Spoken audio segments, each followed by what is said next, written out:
এখন জেন্ড certified PHP engineer এই এক্সামটার জন্য নিজেকে প্রিপেয়ার করতেছি। আমি মূলত একজন ওয়েব ডেভেলপার, আর আমার গোল হচ্ছে একজন আপাতত জেন সার্টিফাইড ইঞ্জিনিয়ার হওয়ার। সো প্রথম আমাদের ক্লাস, আমরা সবাই একটু সবার একটু পরিচয় পর্বটা সেরে ফেলি।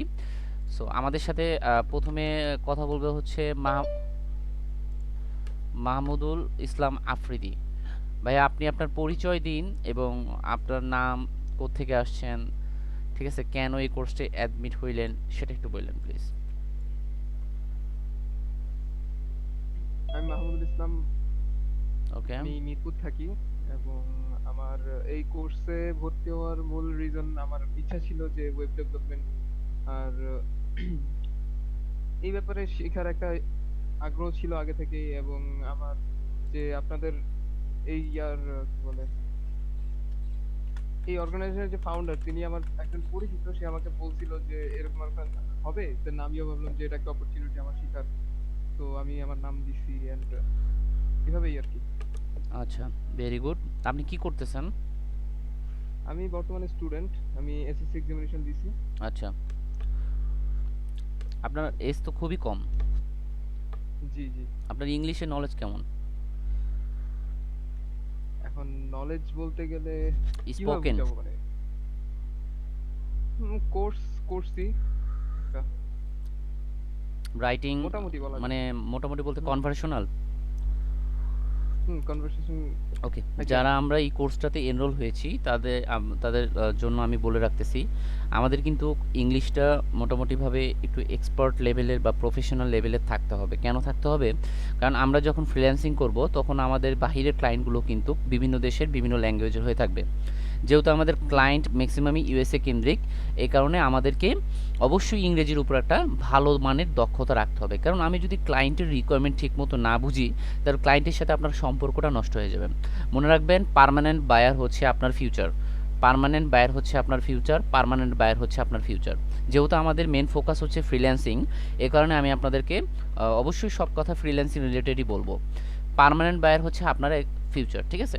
তো আমি যখন মার্কেটে নামি তখন দীর্ঘ 1 বছর টুকটাক $5 $10 কাজ করতাম। আর এখন আমার একটা বায়ার জাস্ট ঈদের আগে রমজান মাসে আমার একটা বায়ার আমার ফিউচারটাই চেঞ্জ করে দিয়েছে, আমার মার্কেটের অ্যাকাউন্টটাকে চেঞ্জ করে দিয়েছে। এর আগে আমি অফলাইনে কাজ করতাম একটা ইউএসএ এজেন্সির সাথে, ওয়েব ডেভেলপার হিসেবে ইউএসএ এজেন্সির সাথে কাজ করতাম আওয়ারলি $25 রেটে, ঠিক আছে? ডেইলি আমি 5 ঘন্টা করে কাজ করতাম, আমার মান্থলি টার্গেট ছিল 1000 ঘন্টা, মানে 100 ঘন্টা করে কাজ করে দেওয়া। তো যাই হোক, আমি ওভাবে কাজ করতাম, বাট মার্কেটে অতটা সেটেল ছিলাম না। মার্কেটে যখন সেটেল হই তখন আসলে অনেক সময় লাগে, এই কারণে পরে আমি ইউএসএতে একটা ইন্টারভিউ দিই, সেখানে জব সিলেক্টেড হয়ে যায় আপওয়ার্কের মাধ্যমে, পরে সেটা আমরা অফলাইনে নিয়ে আসি। এখন মূলত যে কথাটা আমি বলতে চাচ্ছি, যে পার্মানেন্ট বায়ার কিভাবে আপনার ফিউচার হতে পারে। আমার একটা পার্মানেন্ট বায়ার আছে, যে বায়ার পার মান্থ কম করে হলেও $600 আমাকে অর্ডার দেবে। পার মান্থ কম করে হলেও $600 আমাকে অর্ডার দেয় পার মান্থ। এখন পর্যন্ত এই মাসে কেউ আমাকে এখন পর্যন্ত পার্মানেন্ট বায়ার নক দেয়নি। আমার টোটাল পার্মানেন্ট বায়ার 5টা। পার্মানেন্ট বায়ার হলে আপনার সুবিধা কী পাবেন? যে আপনি ধরেন একটা গভর্নমেন্ট জব করেন, করোনা হোক আর যাই হোক, বন্যা হোক, দুর্যোগ হোক, পার মান্থে আপনি কত করে পাচ্ছেন? ওই ফিক্সড স্যালারিটাই পাচ্ছেন। ঠিক এরকম পার্মানেন্ট ব্যয়গুলো হচ্ছে এরকম, যে আপনি নতুন বায়ার পান না পান সমস্যা নাই, বাট পার্মানেন্ট বায়ারগুলো একটা ফিক্সড অ্যামাউন্টের, প্রায় একটা ফিক্সড অ্যামাউন্টের জব আপনাকে পার মান্থে দিবে। আর পার্মানেন্ট বায়ার কারা হয়? পার্মানেন্ট বায়ার ম্যাক্সিমাম হয় এজেন্সিরা, যাদের অনেক এজেন্সি আছে। তারা কি করে, ইউএসের কাজগুলা তারা নেয়, নিয়ে বিভিন্ন দেশের ফ্রিল্যান্সারকে দিয়ে কাজগুলো করায় নেয়। কেন? ইউএসএতে কিন্তু কাজের রেট অনেক বেশি। ধরেন এক পেজ ডিজাইন, আমি যেটা ওয়ান পেজ সাইট যেটা $100 করি, ইউএসএ ওয়ান পেজ সাইট সেখানে 600 বা $500 পর্যন্ত করে তারা, অর্থাৎ 500-600-তে করে। এখন আপনি একটা ওয়েব এজেন্সি, সে $500 রেটে ওয়ান পেজ সাইট ডিজাইন করে নেবে, আপনাকে $100 পে করবে, তাদের $400 প্রফিট। তারা আউটসোর্সিং করতেছে, আর আমরা কি করতেছি? ফ্রিল্যান্সিং করতেছি। আউটসোর্সিং ফ্রিল্যান্সিং দুইটা কথা টোটালি ডিফারেন্ট। আউটসোর্সিং কি? আমি ফ্রিল্যান্সার, আপনি ফ্রিল্যান্সার, আমি একটা কাজ নিয়ে আসলাম, আমি সেটা না করে আমি আপনাকে দিলাম, আপনি 70% রাখলেন, আমি 30% রাখলাম, আমি কাজ না করে আমি কিছু প্রফিট পেলাম, এটাকে বলা হয় আউটসোর্সিং। আর ফ্রিল্যান্সিং কি? বাইরের দেশের বায়ারের বাইরের কাজগুলো আমরা করে দিই কিছু অর্থের বিনিময়ে, এটাই হচ্ছে ফ্রিল্যান্সিং। ঘরে বসে ফ্রিল্যান্সিং, ঠিক আছে, এনি টাইম। ওকে, সো ইংলিশ কনভার্সনাল মাস্ট, রিকোয়ারমেন্ট বুঝবেন, ক্লায়েন্টের ডিজাইন করে দেবেন সুন্দর মতো, ঠিক আছে। সবাই আপনাকে পিএইচডি দেবে না যে ডিজাইন ক্লিয়ার, অনেকে আপনাকে জাস্ট লিঙ্ক দেবে। এরপর পরিচয় দেন সাগর ভাই। হ্যালো এভরিওয়ান, আমি সাগর খন্দকার। আমি হচ্ছে এশিয়ান ইউনিভার্সিটিতে সিসিতে এবার থার্ড ইয়ারে আছি। আমি এমনিতে থাকি উত্তরাতে, কিন্তু করোনার জন্য আমি এখন বর্তমানে আমার হোম ডিস্ট্রিক্টে। আমার হোম ডিস্ট্রিক্ট হচ্ছে নরসিংদী মাধবদীতে। আর আমার হচ্ছে এই কোর্সে এডমিট হওয়ার মেইন লক্ষ্য হচ্ছে নিজের স্কিল ডেভেলপমেন্ট করে নিজের ক্যারিয়ারে একটা করার জন্য। এটার জন্য আমি কোর্সে এডমিট হলাম আর কি। Okay, great, thank you so much. Apu Barua ভাই। আসসালামু আলাইকুম ভাইয়া। জি, হ্যালো। আপনি আপনার পরিচয়টা দিয়ে আমাদেরকে একটু সাহায্য করুন। জি, আমার নাম হচ্ছে অপু বড়ুয়া। আমি হচ্ছে ডেফোডিল ইন্টারন্যাশনাল ইউনিভার্সিটি থেকে বিএসসি শেষ করছি রিসেন্টলি। আচ্ছা, এখন আবার এমএসসি তে এডমিট হয়েছি 2020 জানুয়ারি সেশনে। সো এখন এমএসসি টা কন্টিনিউ করছি। এখন অবশ্য বাড়িতে আছি। এখন যেটা হচ্ছে অনেক টাইম পাচ্ছি, এজন্য আসলে ফ্রিল্যান্সিং এ যাওয়ার ইচ্ছা আছে একটা, ওকে, আর স্কিল ডেভেলপ করার জন্য আসলে এখানে আসা আর কি। গ্রেট, এটাই। Thank you. হৃদয় ভাই। আসসালামু আলাইকুম। ওয়ালাইকুম আমি সালাম। মাহমুদুল হাসান হৃদয়, আর স্টাডি করতেছি ড্যাফোডিল ভার্সিটিতে ফাইনাল ইয়ারে সফটওয়্যার ডিপার্টমেন্টে। আর আমার হোম টাউন হইতেছে কুড়িগ্রাম। আর এই কোর্সে অ্যাডমিট হওয়ার একটাই ইচ্ছা যে আসলে কিছু শেখার, ওকে, নিজের ডেভেলপ করার, এইটুকুই আর কি। এরপরে রাজু ভাই। হ্যালো, আমি রাজু চক্রবর্তী। আহ, আমি আসলে একজন প্রফেশনাল ফ্রিল্যান্সার, ফাইবারে কাজ করতেছি গ্রাফিক্স ডিজাইনার হিসেবে। গ্রেট। তো নন্দী ভাই, আপনি যেখানে মানে যেখানকার নন্দী ভাই যেখানকার স্টুডেন্ট, আমিও সেখানকার স্টুডেন্ট। তো ওকে, আমি ব্যক্তিগতভাবে তাকে চিনি না, but I really want to work with work place and science. I have heard so much about you.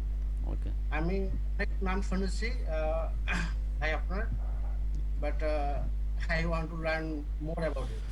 Okay, That's it. Thank you so much. আমরা আরও শিখব। আম, তানিয়া আপু। আসসালামু আলাইকুম। আমি তানিয়া আক্তার, থাকি ঢাকা মহাখালীতে। আর বর্তমানে এআইআইসিটি থেকে, মানে আহসানুল্লাহ ইনস্টিটিউট মিরপুরে যেটা, সেখান থেকে বিবিএ করছি, ফাইনাল ইয়ারে আছি।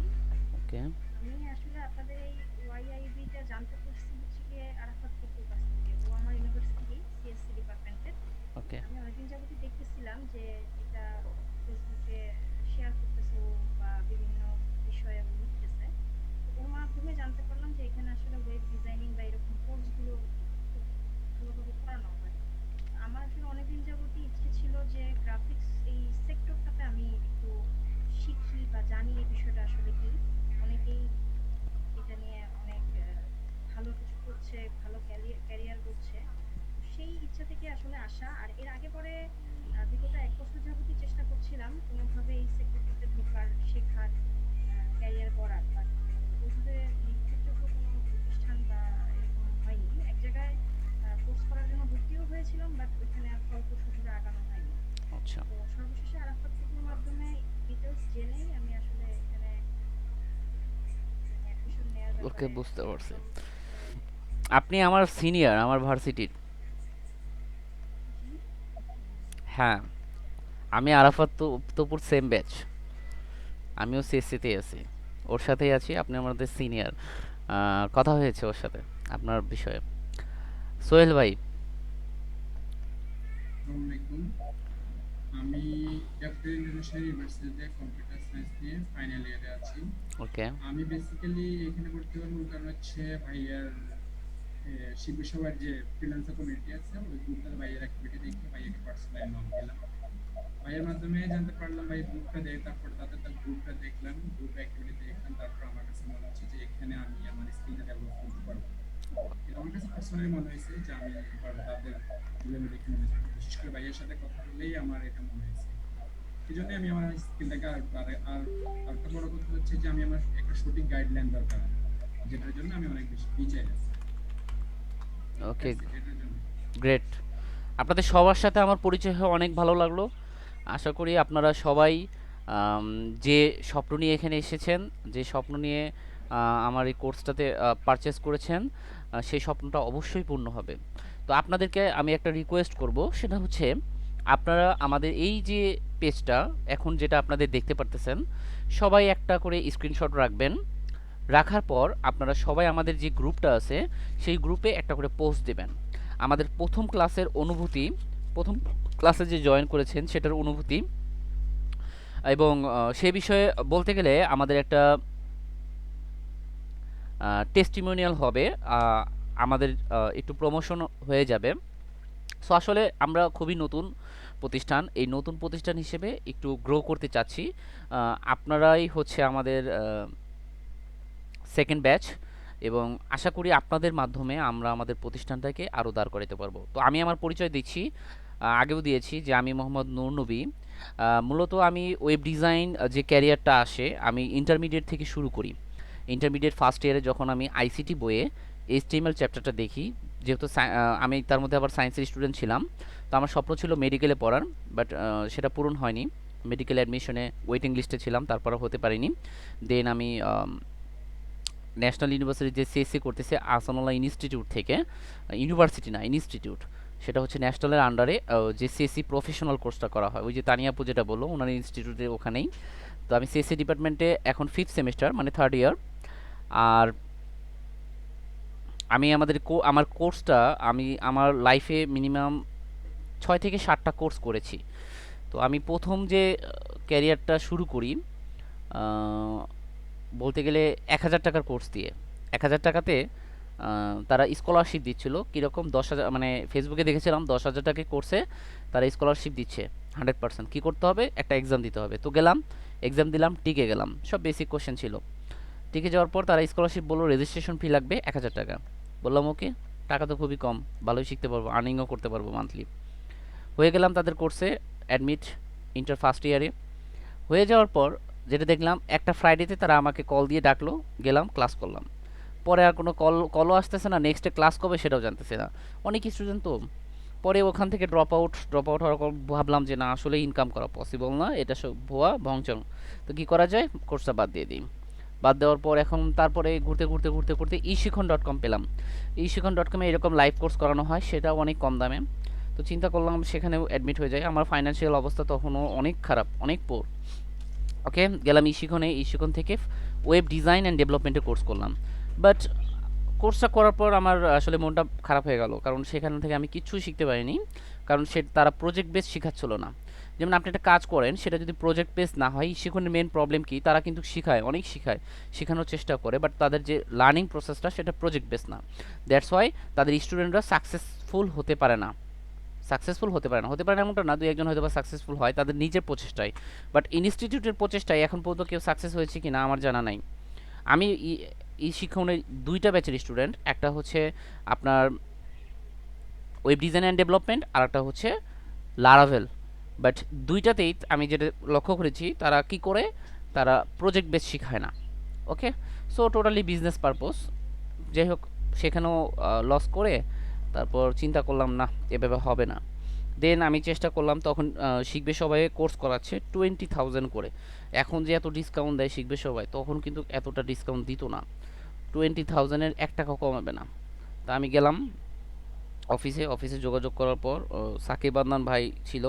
তো সাকিব আদনান ভাই আমাকে একটা অফারের ব্যবস্থা করে। তখন আমি আমার মা থেকে 10,000 টাকা ক্যাশ নিয়ে ওখানে অ্যাডমিট হওয়ার পর আমি ওয়েব ডিজাইন ক্লাস করি মিনহাজ ফয়সাল ভাইয়ের ক্লাসে। তো ওখান থেকে মোটামুটি আমি যেহেতু ওনারা প্রজেক্ট বেস করাইছে, দ্যাটস ওয়াই আমি খুব ভালো মতো শিখতে পারি, খুব ভালো মতো ফন্টিন আমার কমপ্লিট হয়ে যায়। বাট প্রবলেমটা হয় আমার ব্যাক এন্ডে। যখন ফন্টিন কমপ্লিট হয়, ব্যাক এন্ডে চলে আসি। মানে কোর্সটা ছিল 6 মান্থের full stack web development course. ফন্টিন 4 মাস করায়, দেন 1 মাসের ভিতর PHP, MySQL এবং হ্যাঁ পিএইচপি মাইস্কিউএল 1 মাসের মতো করায়, প্লাস এবার আসে WordPress theme development. WordPress theme ডেভেলপমেন্টে আসলে ডেভেলপমেন্ট শিখায় না, শিখায় হচ্ছে পিএইচডি টু ওয়ার্ডপ্রেস, জাস্ট পিএইচডিকে ওয়ার্ডপ্রেস কনভার্ট করানো। এই মূলত এটা হচ্ছে কোর্স ডিউরেশনের কারণে প্রবলেমটা হয়। আসলে 6 মান্থে ফুল স্ট্যাক ওয়েব ডেভেলপমেন্ট করা আদৌ পসিবল না, আমি বুঝি এটা, বাট তারা মূলত যেটা করায় মার্কেট প্লেসের রিকোয়ারমেন্ট অনুযায়ী তারা আর কি আমাদেরকে ফুলফিল করাইছে। বাট তাদের মেন্টররা ফার্স্ট ক্লাস, মেন্টরে হয়তো বা 1 বছর সময় দিলে সে ফুল স্ট্যাক কমপ্লিট করাইতে পারতো। যাই হোক, তখন আমার ফ্রন্ট এন্ডের নলেজ খুব ক্লিয়ার হয়ে যায়, বাট ব্যাক এন্ডের নলেজ খুবই পোর থাকে এবং আমি সন্তুষ্ট না ব্যাক এন্ডে। দেন আমি কি করলাম, আমি হাসিন ভাইয়ের কাছে গেলাম, হাসিন ভাইয়ের কাছ থেকে আমি ওয়ার্ডপ্রেস থিম ডেভেলপমেন্ট কোর্স করলাম। ওয়ার্ডপ্রেস থিম ডেভেলপমেন্ট কোর্স করার সময় আমি শিখেছি পিএইচপি বেসিক, এরপর PHP object oriented programming and শিখেছি হচ্ছে মাইস্কুয়েল। শিখার পর আমি ওয়ার্ডপ্রেস থিম ডেভেলপমেন্ট কমপ্লিট করলাম। ওয়ার্ডপ্রেস থিম ডেভেলপমেন্ট কমপ্লিট করার পর আমার কেন যেন ভরতেছিল না, মন ভরতেছিল না। কেন ভরতেছিল না? প্লাগইন তো ডেভেলপ পারি না। দেন আবার হাসিন ভাইয়ের কাছে অ্যাডমিট হইলাম ওয়ার্ডপ্রেস প্লাগইন ডেভেলপমেন্টে। প্লাগইন ডেভেলপমেন্ট কোর্স করার পর মোটামুটি থিম প্লাগইন নিয়ে ভালো একটা নলেজ হয়ে গেল, কিন্তু একটা প্রবলেম হয়ে গেল, সেটা হচ্ছে পেজ বিল্ডার। এখন তো থিম ডেভেলপমেন্ট করায় না, ম্যাক্সিমাম পেজ বিল্ডার দিয়ে কাজ করায়। তখন মনের ভিতর তা ওই যে তৃষ্ণাটা লেগে আছে যে পেজ বিল্ডারটা যদি একটু পারতাম তাহলে ভালো হতো। পেজ বিল্ডার বলতে ডিজাইন না, যেমন এলিমেন্টের পেজ বিল্ডারে ডিজাইন করি, এলিমেন্টের পেজ বিল্ডার অ্যাড অন তৈরি করা, এক্সট্রা অ্যাড অন তৈরি করা, যেমন প্লাগইন কিনতে পাওয়া যায় সেগুলো তৈরি করা। তো কি করলাম, পেজ বিল্ডারে কোর্সে ভর্তি হলাম। অর্থাৎ টোটাল হাসিন ভাইয়ের কাছে 3টা কোর্স করা হয়েছে, থিম ডেভেলপমেন্ট, প্লাগইন ডেভেলপমেন্ট এবং পেজ বিল্ডার্স। এই কোর্সগুলো করার পর মোটামুটি ডেভেলপমেন্টের একটা স্ট্রং নলেজ হয়ে গেল। তো স্ট্রং নলেজ হয়ে যাওয়ার পর আমি মার্কেটে নামে পেজ বিল্ডার্স নিয়ে লাইফটা সেট করি, এবং এখন আমি মার্কেটে লেভেল 2 সেলার, ইনশাল্লাহ আগামীতে লেভেল 2 হয়ে যাব খুব শীঘ্রই। রিকোয়ারমেন্ট সব ফিল আপ, জাস্ট 60টা অর্ডার কমপ্লিট করলেই হবে, 50টা অর্ডার কমপ্লিট করলেই হবে। তো এই কোর্স করার পর তারপরে নতুন রিঅ্যাক্ট আসলো, এগুলো আসলো, আসার পরও ডেভেলপমেন্ট কেন যেন মনে হয় যে 1% পারি না। সো এখন শিখতেছি নোড জেএস, রিঅ্যাক্ট জেএস, তারপর শিখতেছি হচ্ছে ভিউ জেএস। তো জাভাস্ক্রিপ্ট নিয়ে এখন ক্যারিয়ারকে ফোকাস করছি, জাভাস্ক্রিপ্ট কমপ্লিট করব, এবং পিএইচপির জেন্ট সার্টিফাইড ইঞ্জিনিয়ারের যে কোর্সটা আছে জেন্ট টেকনোলজিস থেকে, সেই জেন্ট টেকনোলজিস থেকে এখন আমি বর্তমানে পিএইচপির জেন্ট সার্টিফাইড ইঞ্জিনিয়ার কোর্স করতেছি। টোটাল কোর্স এখানে 5টা। একটা হচ্ছে PHP basic to advance, PHP object Orient programming, PHP Laravel যেটা সেটা, দেন ডাটাবেস, তারপর যেটা শেখানো হবে সেটা হচ্ছে ভিউ জেএস, হ্যাঁ, এরপর শেখানো হবে হচ্ছে আরেকটা কি যেন জাভাস্ক্রিপ্ট E6 যেটাকে বলে ভ্যানিলা জাভাস্ক্রিপ্ট। ওকে, সো টোটাল 5টা কোর্স করতেছি এখন রানিং। দোয়া করবেন সবাই যাতে জেন সার্টিফাইড হইতে পারি। বাংলাদেশে এখন পর্যন্ত টোটাল জেন সার্টিফাইড ইঞ্জিনিয়ার আছে 111 জন। আমি যদি হতে পারি তাহলে আমি হবে 112 নাম্বার। সবাই দোয়া করবেন। তো এখন আমার পরিচয় পর্ব শেষ। তো এখন আমি যেটা বলতে চাচ্ছি সেটা হচ্ছে আপনারা যারা এই কোর্সে আসছেন, অনেক স্বপ্ন নিয়ে আসছেন, আপনারা যেটা করবেন সেটা হচ্ছে আপনাদের স্কিলটার দিকে একটু গুরুত্ব দিবেন। হোম টাস্ক যা দেওয়া হবে সেগুলাই প্রিপেয়ার করে তৈরি করবেন। ওকে, তো চলুন আসি এবার যে ওয়েব ডিজাইন কি, আসলে মূলত ওয়েব ডিজাইন কি আমরা অনেকেই জানি, অনেকে জানি না, যারা একবারে বেসিকে আসি, অনেকে আবার বেসিকে নাই। সো এটা সম্পর্কে আমাদের একটু জানা দরকার। So what is web design? So আমরা এই কোর্সটাতে মূলত মেইনলি ফোকাস করেছি ফ্রন্ট এন্ডকে। ফ্রন্ট এন্ড বলতে কি বোঝায়? ফ্রন্ট এন্ড বলতে আমি বাহ্যিক অংশটাকে বোঝাচ্ছি।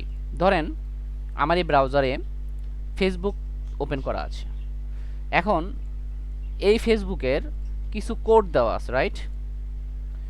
আমি এখানে দেখতে পাচ্ছি আমার প্রোফাইলের পিকচার, এখানে তাদের লোগো দেখতে পাচ্ছি, এখানে সার্চ অপশন দেখতে পাচ্ছি, হ্যাঁ, দেন এখানে নোটিফিকেশন বার দেখতে পাচ্ছি, এখানে চ্যাটে কে কে আছে সেটা দেখতে পারতেছি, দেন আমি পোস্ট দেখতে পারতেছি। এটা হচ্ছে ফ্রন্ট এন্ড। ফ্রন্ট এন্ড মানে সামনের পার্ট, বাট এটা পিছনের পার্ট কি? এখন এটার পিছনের পার্ট দেখার জন্য কি আমার মনিটরে পিছিয়ে যাইতে হবে? না, এটা পিছনের পার্ট দেখার জন্য আমাকে মনিটরে পিছিয়ে যাইতে হবে না।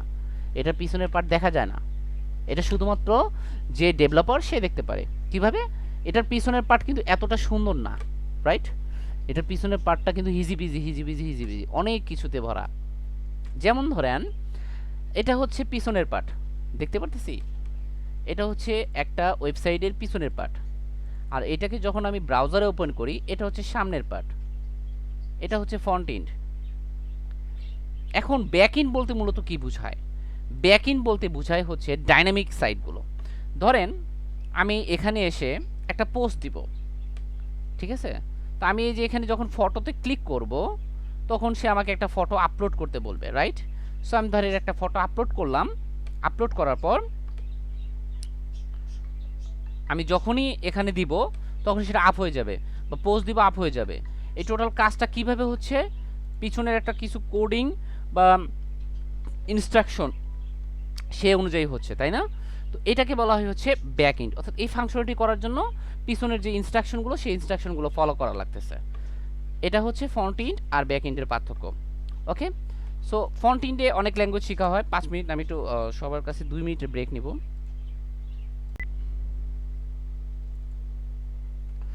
সো আমরা কোথায় ছিলাম? আমরা হচ্ছে ফ্রন্ট এন্ড দেখলাম, আসলে অ্যাকচুয়ালি ফ্রন্ট এন্ডে কি কি করানো হয় বা ফ্রন্ট এন্ড জিনিসটা কি।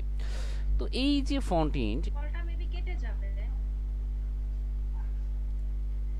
জি কলটা কেটে 40 মিনিটস তো?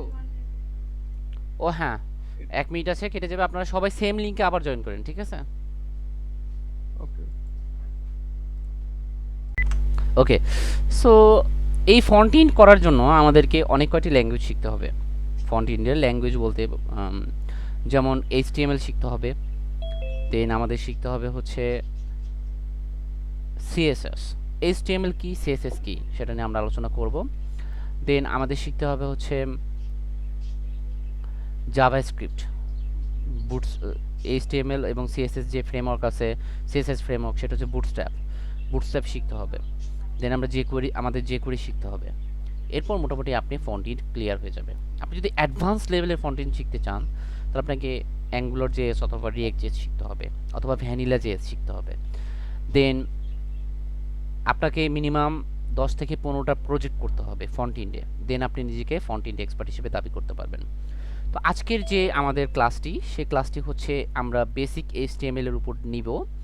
অ্যান্ড এখানে আমাদের টোটাল 11টা পেজ আছে, তো আমরা এই পেজটা একটু ডেসক্রাইব করব। তো HTML কি? HTML হচ্ছে হাইপার টেক্সট মার্কআপ ল্যাঙ্গুয়েজ।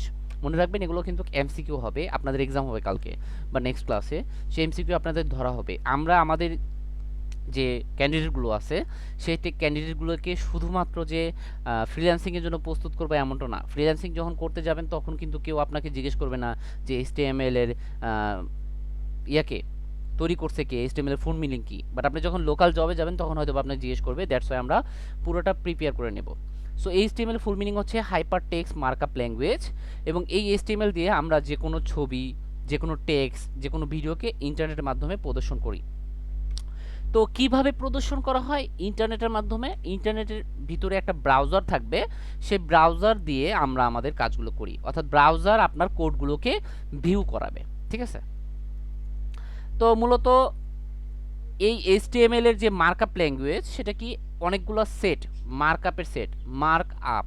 হ্যাঁ, আবার HTML কে আমরা বলতে পারি কোনো ওয়েব ডিজাইনের ফাউন্ডেশন। কেন? কারণ হচ্ছে ধরেন আপনি একটা বিল্ডিং করতে যাবেন, সেই বিল্ডিং করতে হলে আপনাকে কি করতে হবে? মাটির নিচে কি করে ওটাকে কি বলে?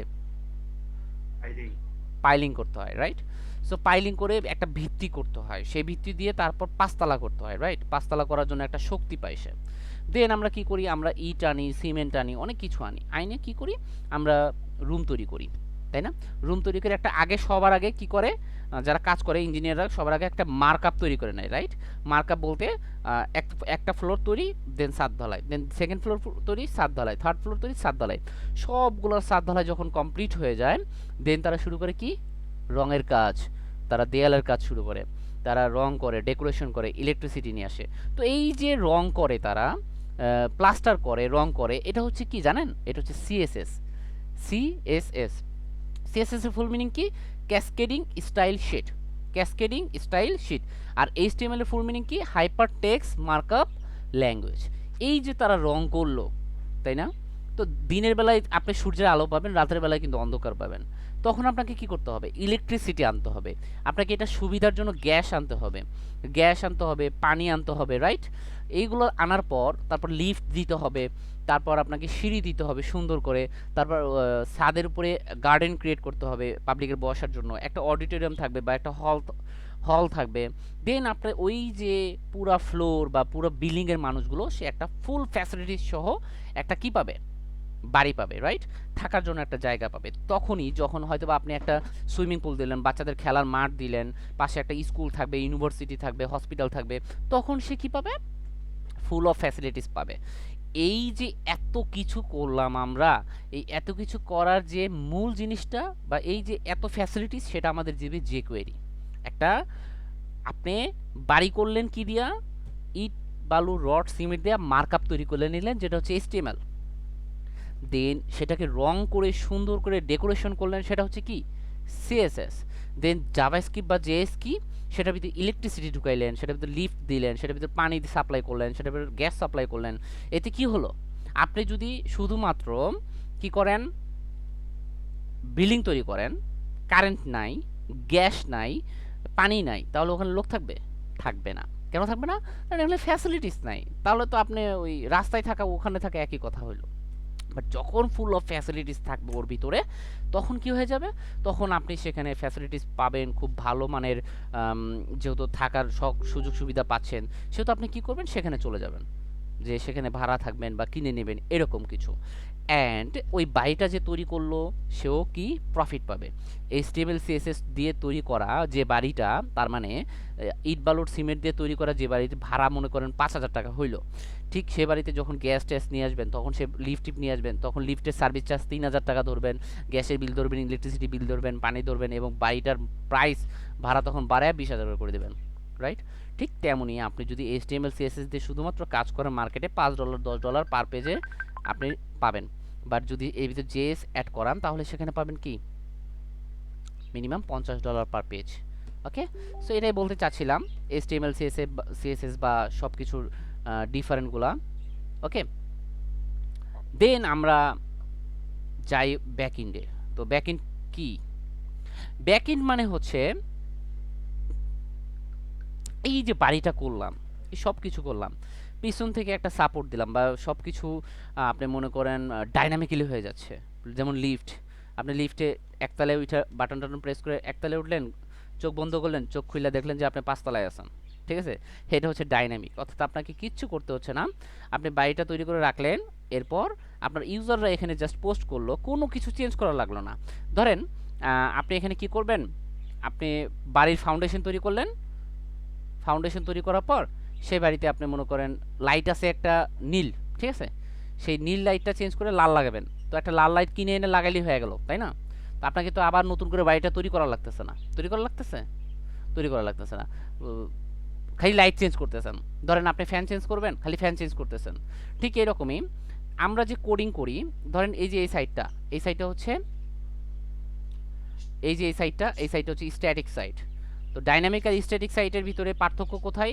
স্ট্যাটিক সাইট হচ্ছে যে সাইট আমরা চেঞ্জ করতে পারবো না, এই সাইটের কন্টেন্টগুলো। ধরেন আমি এই ইমেজটা চেঞ্জ করব, ইমেজটা চেঞ্জ করার জন্য আমাকে এখান থেকে এসে কোড করে ইমেজ চেঞ্জ করতে হবে। দেন আমি এখানে এই যে এই সংখ্যাগুলো চেঞ্জ করব, আমাকে ভিতরে ঢুকে কোড করে চেঞ্জ করতে হবে। এগুলো চেঞ্জ করব, স্লাইডারের ইমেজগুলো চেঞ্জ করব, আমাকে কোড করে ভিতরে ঢুকে তারপর চেঞ্জ করতে হবে। এটাই হচ্ছে স্ট্যাটিক। আর ডাইনামিক কি? আমি এখান থেকে একটা আমাকে অ্যাডমিন প্যানেলের অ্যাক্সেস দিত, আমি এখানে অ্যাডমিন প্যানেলে থাকতো, আমি জাস্ট একটা ইমেজ চেঞ্জ করতাম, এখানে এসে পোস্ট হয়ে যেত। লাইক ফেসবুক, আমি প্রোফাইল পিকচারের জন্য ফেসবুকে কি করি? ফেসবুকে ভিতরে কোড করে চেঞ্জ করি না, আমি সেখানে কোড করে চেঞ্জ করতেছি না। আমি এখানে ফেসবুকে একটা অপশন দিয়ে দিছে, আমি অপশনে যাব, এই যে এখানে এডিটের অপশন বা এই যে আপডেট কভার ফটোতে যাব, আপডেট করে দেব। এটাই হচ্ছে ডাইনামিক জিনিস। ওকে, সো ডাইনামিকটা খুবই জরুরি। তো আমরা এখন ফন্টিন শিখবো, ডাইনামিকটা কোথায় শিখবো? ডাইনামিকটা আসলে যেহেতু আমাদের কোর্সের সাথে ইনক্লুড না, সেহেতু আমরা শিখাচ্ছি ওয়ার্ডপ্রেস কাস্টমাইজেশন। ওয়ার্ডপ্রেসের মাধ্যমে আপনি ফ্রন্ট এন্ড ব্যাক এন্ড দুটোই করতে পারবেন, ঠিক আছে? সো যাই হোক, আমরা ফ্রন্ট এন্ড নিয়ে আগে আলোচনা করি। তো HTML হচ্ছে একটা কম্পিউটার ল্যাঙ্গুয়েজ, যা দিয়ে যে কোনো তথ্য, ছবি, এমনকি ভিডিওকে ইন্টারনেটের মাধ্যমে প্রদর্শনের সুযোগ পাবেন আপনি, যার ফুল মিনিং হচ্ছে হাইপারটেক্সট মার্কআপ ল্যাঙ্গুয়েজ। HTML এর ইতিহাস। তো এইচটিএমএল এ যে তৈরি করেন, যে এই ল্যাঙ্গুয়েজটি মার্কআপ ল্যাঙ্গুয়েজটি তৈরি করেন, তার নাম হচ্ছে টিম বার্নার্স-লি। তার মানে তিনি হচ্ছে এইচটিএমএল এর জনক, তাই না? তো এটা আসলে তৈরি করা হয়েছিল যে বৈজ্ঞানিক যে গবেষণাগুলো আছে সেই গবেষণার বিভিন্ন তথ্য ডাটা এখন এক দেশ থেকে আরেক দেশ পাঠাইতে হলে চিঠির মাধ্যমে পাঠাইতে হতো, সেটা তারা যাতে এগুলোর মাধ্যমে পাঠাইতে পারে। যেমন আমি যে কোনো তথ্য এখন যদি জানতে চাই, আমি যদি এখানে সার্চ দেই, আমি কালো মানুষ, তো আমি এখন সার্চ দেব যে কিভাবে ফর্সা হওয়া যায়, ঠিক আছে? আপনি ধরেন এটা সার্চ দিলেন, তখন দেখবেন এই যে সাজগোজ.com তারা একটা উপায় তৈরি করে দিয়েছে বৈজ্ঞানিকভাবে, ঠিক আছে? তার বৈজ্ঞানিকভাবে 10টা উপায় দিয়ে দিছে, সহজ সমাধান, 10টা উপায়ে আপনি ফর্সা হইতে পারবেন। কি কি? প্রাকৃতিকভাবে ফর্সা হওয়ার জন্য আপনাকে লেমন জুস, এরপর অ্যালমন্ড অয়েল, তারপর মিল্ক পাউডার, রম, হানি, এইসব দিয়ে একটা মনে হয় ক্রিম বানাইতে হবে, সেই ক্রিমটা ইউজ করতে হবে, কোনো ফেয়ার অ্যান্ড লাভলি ইউজ করা লাগবে না। তাহলে দেখেন এই যে জিনিসটা তারা তৈরি করলো, এটা একটা বৈজ্ঞানিক উপায় তারা আবিষ্কার করলো, তাই না? এই আবিষ্কারটা যদি আমার জানতে হইতো, তাহলে কিভাবে জানতে হইতো? আবিষ্কারটা জানতে হইলে তার বাসায় যাইতে হইতো, তার বাসায় যাওয়ার সময় একটা ইলিশ মাছ নিয়ে যাওয়া লাগতো, অথবা একটা মিষ্টি নিয়ে যাওয়া লাগতো, তাকে খাওয়াইতে হইতো, পটাইতে হইতো, পটানোর পর কল লাগতো, দোস্ত এই জিনিসটা আমার বলে দাও, আমি ফর্সা হইতে চাই। তারপর হয়তো বা তার মন চাইলে বললো, না মন চাইলে বললো না। এখন তিনি তো খুব ভালো মানুষ, তিনি চায় যে তার সব আবিষ্কারগুলো সারা পৃথিবীর মানুষ জানুক। তো যে কারণে আমি এই যে এইভাবে লিখছি, উপায় লিখছি, সিস্টেম লিখছি, কিভাবে আমি কি হব, এটা লেখার পর সে আমাকে এখানে বের করে দিছে, তার তথ্যটা সে জানাইয়া দিছে।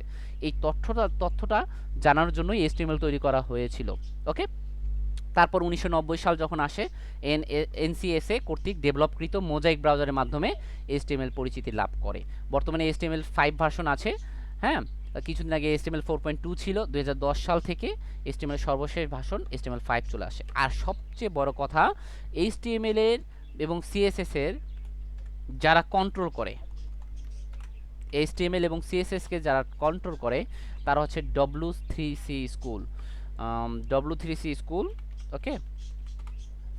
সো W3C স্কুল কি? W3C স্কুল হচ্ছে এইচটিএমএল এবং সিএসএসকে নিয়ন্ত্রণ করে, কোন ট্যাগ, কোন কোডিং এগুলো আসবে সেটা তারা নিয়ন্ত্রণ করে থাকে। ওকে, সো এটা গেল আমাদের এইচটিএমএল এর বেসিক।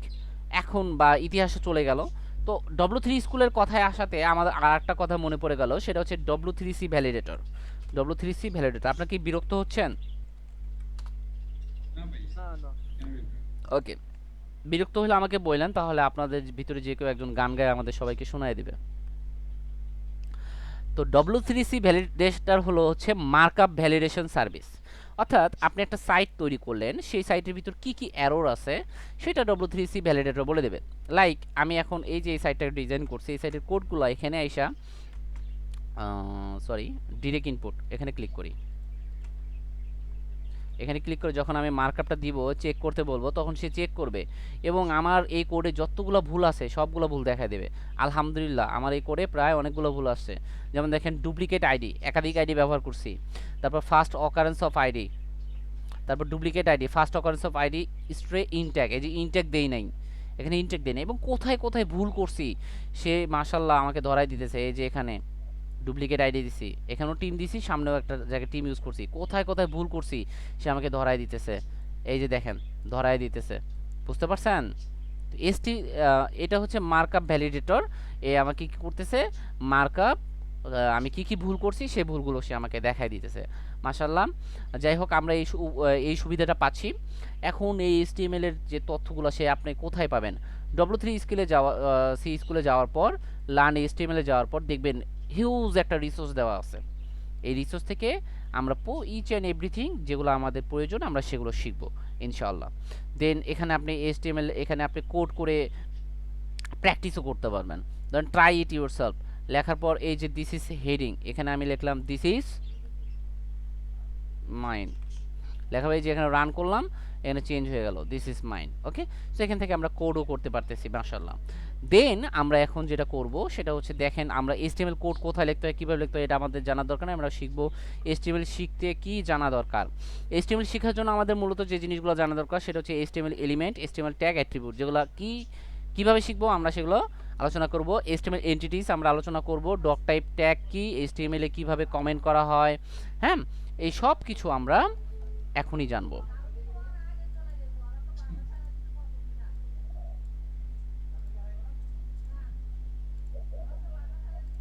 ওকে, সো প্রথম কথা হচ্ছে আমাদের একটা সাইট একটা কোশ্চেন আছে ভাইয়া, জি ভাই বলেন। ওই যে মোজাইক ব্রাউজারটা কি? মোজাইক ব্রাউজার হচ্ছে ধরেন আমি এই যে ক্রোম ব্রাউজার দেখেন না, জি জি। এই ক্রোম ব্রাউজারের মতো একটা ব্রাউজার মোজাইক। ওকে ওকে, সো আমরা যে কোনো প্রজেক্ট তৈরি, কেউ কোনো কেউ কোনো কোশ্চেন করবেন বলেন।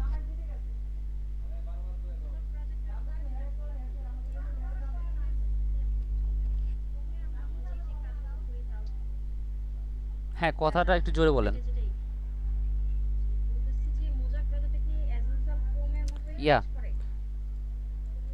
আপনি ব্রাউজার বলতে আমরা যেটা বুঝি কোনো সাইটের পেজকে ব্রাউজ করা, কোনো সাইটকে কি করা, ব্রাউজ করা। তো আমরা ক্রোম দিয়ে যা করব অন্য সাইট দিয়েও ঠিক তাই করতে পারবো। অন্য ব্রাউজার যেমন আমি ক্রোম দিয়ে করব যেটা, সেটা কিন্তু আমরা ফায়ারফক্সে দিয়ে করতে পারবো। ঠিক আছে, ফায়ারফক্সে করতে পারবো। ওকে, সো আমরা যেটা করব সেটা হচ্ছে দেখেন, আমরা ধরেন একটা প্রজেক্ট করব। সেই প্রজেক্ট করার সময় আমরা প্রথমে যেটা করব সেটা হচ্ছে আমরা একটা প্রজেক্টের ফোল্ডার তৈরি করব। কি করব? প্রথমে আমরা একটা ফোল্ডার তৈরি করব। সো আমরা অবশ্যই সবাই একটা করে ফোল্ডার তৈরি করতে পারি। যদি না পারি তাহলে কিবোর্ডের কন্ট্রোল শিফট এন, তাহলে একটা ফোল্ডার ক্রিয়েট হয়ে যেতেছে। কি কিবোর্ডের কন্ট্রোল শিফট এবং এন একসাথে, কিবোর্ডের কন্ট্রোল শিফট এন একসাথে ক্লিক করলে তাহলে আমরা একটা ফোল্ডার পেয়ে যাচ্ছি। এই ফোল্ডারে আমরা এই ফোল্ডারটার নাম লিখব। ধরেন আমি একটা ডকুমেন্ট লিখলাম, সেই ডকুমেন্টের নাম দিলাম হচ্ছে মাই ফার্স্ট প্রজেক্ট। ঠিক আছে, সো এটা হচ্ছে ফোল্ডারের নাম। এখন ফোল্ডারের নাম আপনি কিভাবে লিখবেন, এটার জন্য আমরা একটা স্ট্যান্ডার্ড ফলো করব। ধরেন আমি এই ফোল্ডারটার নাম লিখব যে মাই ফার্স্ট প্রজেক্ট। এখানে লেখার সাথে দেখেন আমি এখানে স্পেসিং দিছি, বাট অ্যাকচুয়ালি ফোল্ডারের নাম আমরা এভাবে লিখব না। ফোল্ডারের নাম লেখার জন্য আমাদের প্রথমে যেটা করতে হবে হয় সবগুলো স্মল লেটার দিতে হবে। ধরেন ফার্স্ট প্রজেক্ট, ফোল্ডারের নাম দিতে হবে। স্পেসিং দেওয়া যাবে না, প্রজেক্টের নামে কোনো স্পেসিং দেওয়া যাবে না। তাহলে আমাদের উপায় কি হয়, আমরা ক্যামেল কেসিং ইউজ করব। ধরেন ফার্স্ট প্রজেক্ট এভাবে ইউজ করলাম, অথবা আমরা ইউজ করলাম যে ফার্স্ট প্রজেক্ট, দুইটা ওয়ার্ড ঠিক সেহেতু আমরা কি করতে পারি, ফার্স্ট প্রজেক্ট প্রথমটা স্মল পরেরটা বড় হাতের, অথবা আমরা সবগুলো ছোট হাতে লিখতে পারি, তাই না?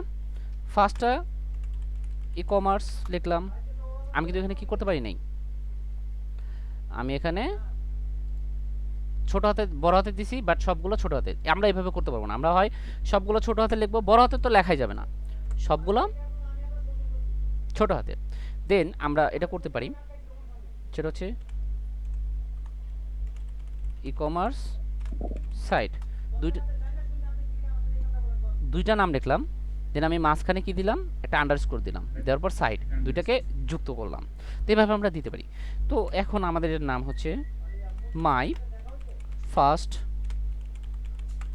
প্রজেক্ট। বুঝতে পারছেন? সরি, ভুল হয়েছে, মাই ফার্স্ট প্রজেক্ট। তখন সেটা কি করবে, তখন এই যে প্রজেক্টটা লিখলাম এই পুরোটা একটা ফাইল বা একটা নেম হিসেবে কাজ করবে। ক্লিয়ার? আন্ডারস্কোরটা কি করে, একটা লিংক হিসেবে কাজ করে। যেমন ধরেন আমি লিখলাম অনলি নূর নবী, তো এখানে আমার এটা কিন্তু একটা ওয়ার্ড, রাইট? বাট আমি যদি স্পেসিং দিই তাহলে এটা কয়টা ওয়ার্ড, দুইটা ওয়ার্ড। যদি আমি আন্ডারস্কোর দিই তাহলে কয়টা ওয়ার্ড, একটা ওয়ার্ড। আমাদের এইভাবেই কাজ করতে হবে।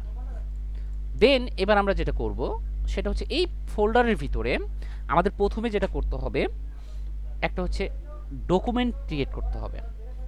যাদের পিসি আছে, আমরা সবাই জানি পিসি কীভাবে ইউজ করতে হয়। এই যে ভিউ দেখবেন, ভিউয়ে গিয়ে দেখবেন ফাইল নেম এক্সটেনশন, যারা উইন্ডোজ 10 ইউজ করি, ভিউয়ে গিয়ে ফাইল নেম এক্সটেনশন এটা যদি অফ থাকে তাহলে আমরা এখানকার এক্সটেনশনগুলো দেখতে পারবো না।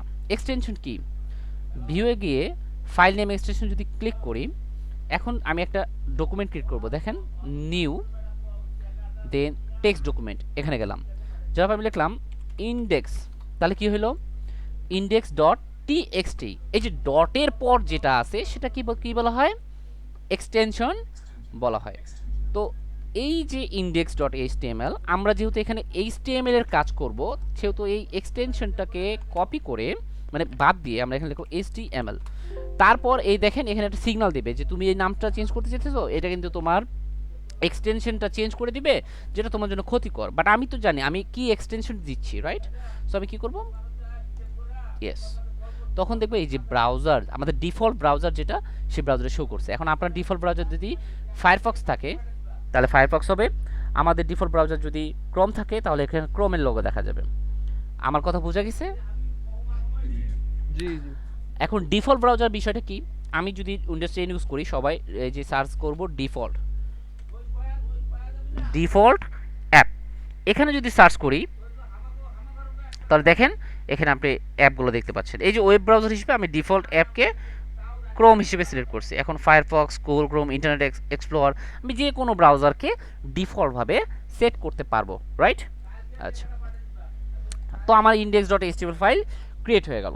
দেন সেকেন্ডলি আমাকে যেটা করতে হবে, এখানে একটা ফোল্ডার ক্রিয়েট করতে হবে। সেই ফোল্ডারটা হবে ইমেজেস। কি হবে? ইমেজেস। এই ফোল্ডারের ভিতর কি থাকবে? সকল ইমেজ আমাদের সকল ইমেজগুলো এই ফোল্ডারের ভিতরে থাকবে। দেন আমরা আরেকটা ফাইল ক্রিয়েট, ইমেজ জি বলেন। ইমেজ বলতে কি আমি মানে এইচটিএমএল এর ভিতরে যে ইমেজগুলো ইউজ করব ওই image? জি জি জি, ওই ইমেজগুলো আমার এখানে থাকবে। ওয়েবসাইটে যে ইমেজগুলো সবগুলো এখানে, হ্যাঁ?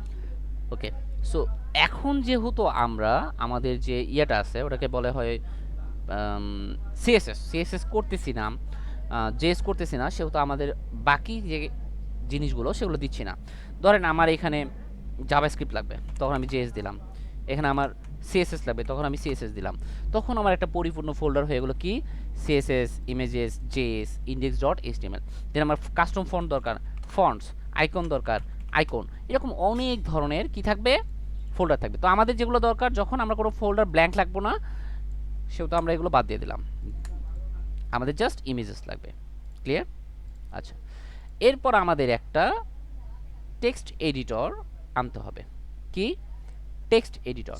তো টেক্সট এডিটর অনেকগুলো আছে, এর ভিতরে ফ্রি যে টেক্সট এডিটরগুলো আছে তার মধ্যে সাবলাইম টেক্সট একটি, নোটপ্যাড একটি, ভিজুয়াল কোড স্টুডিও একটি।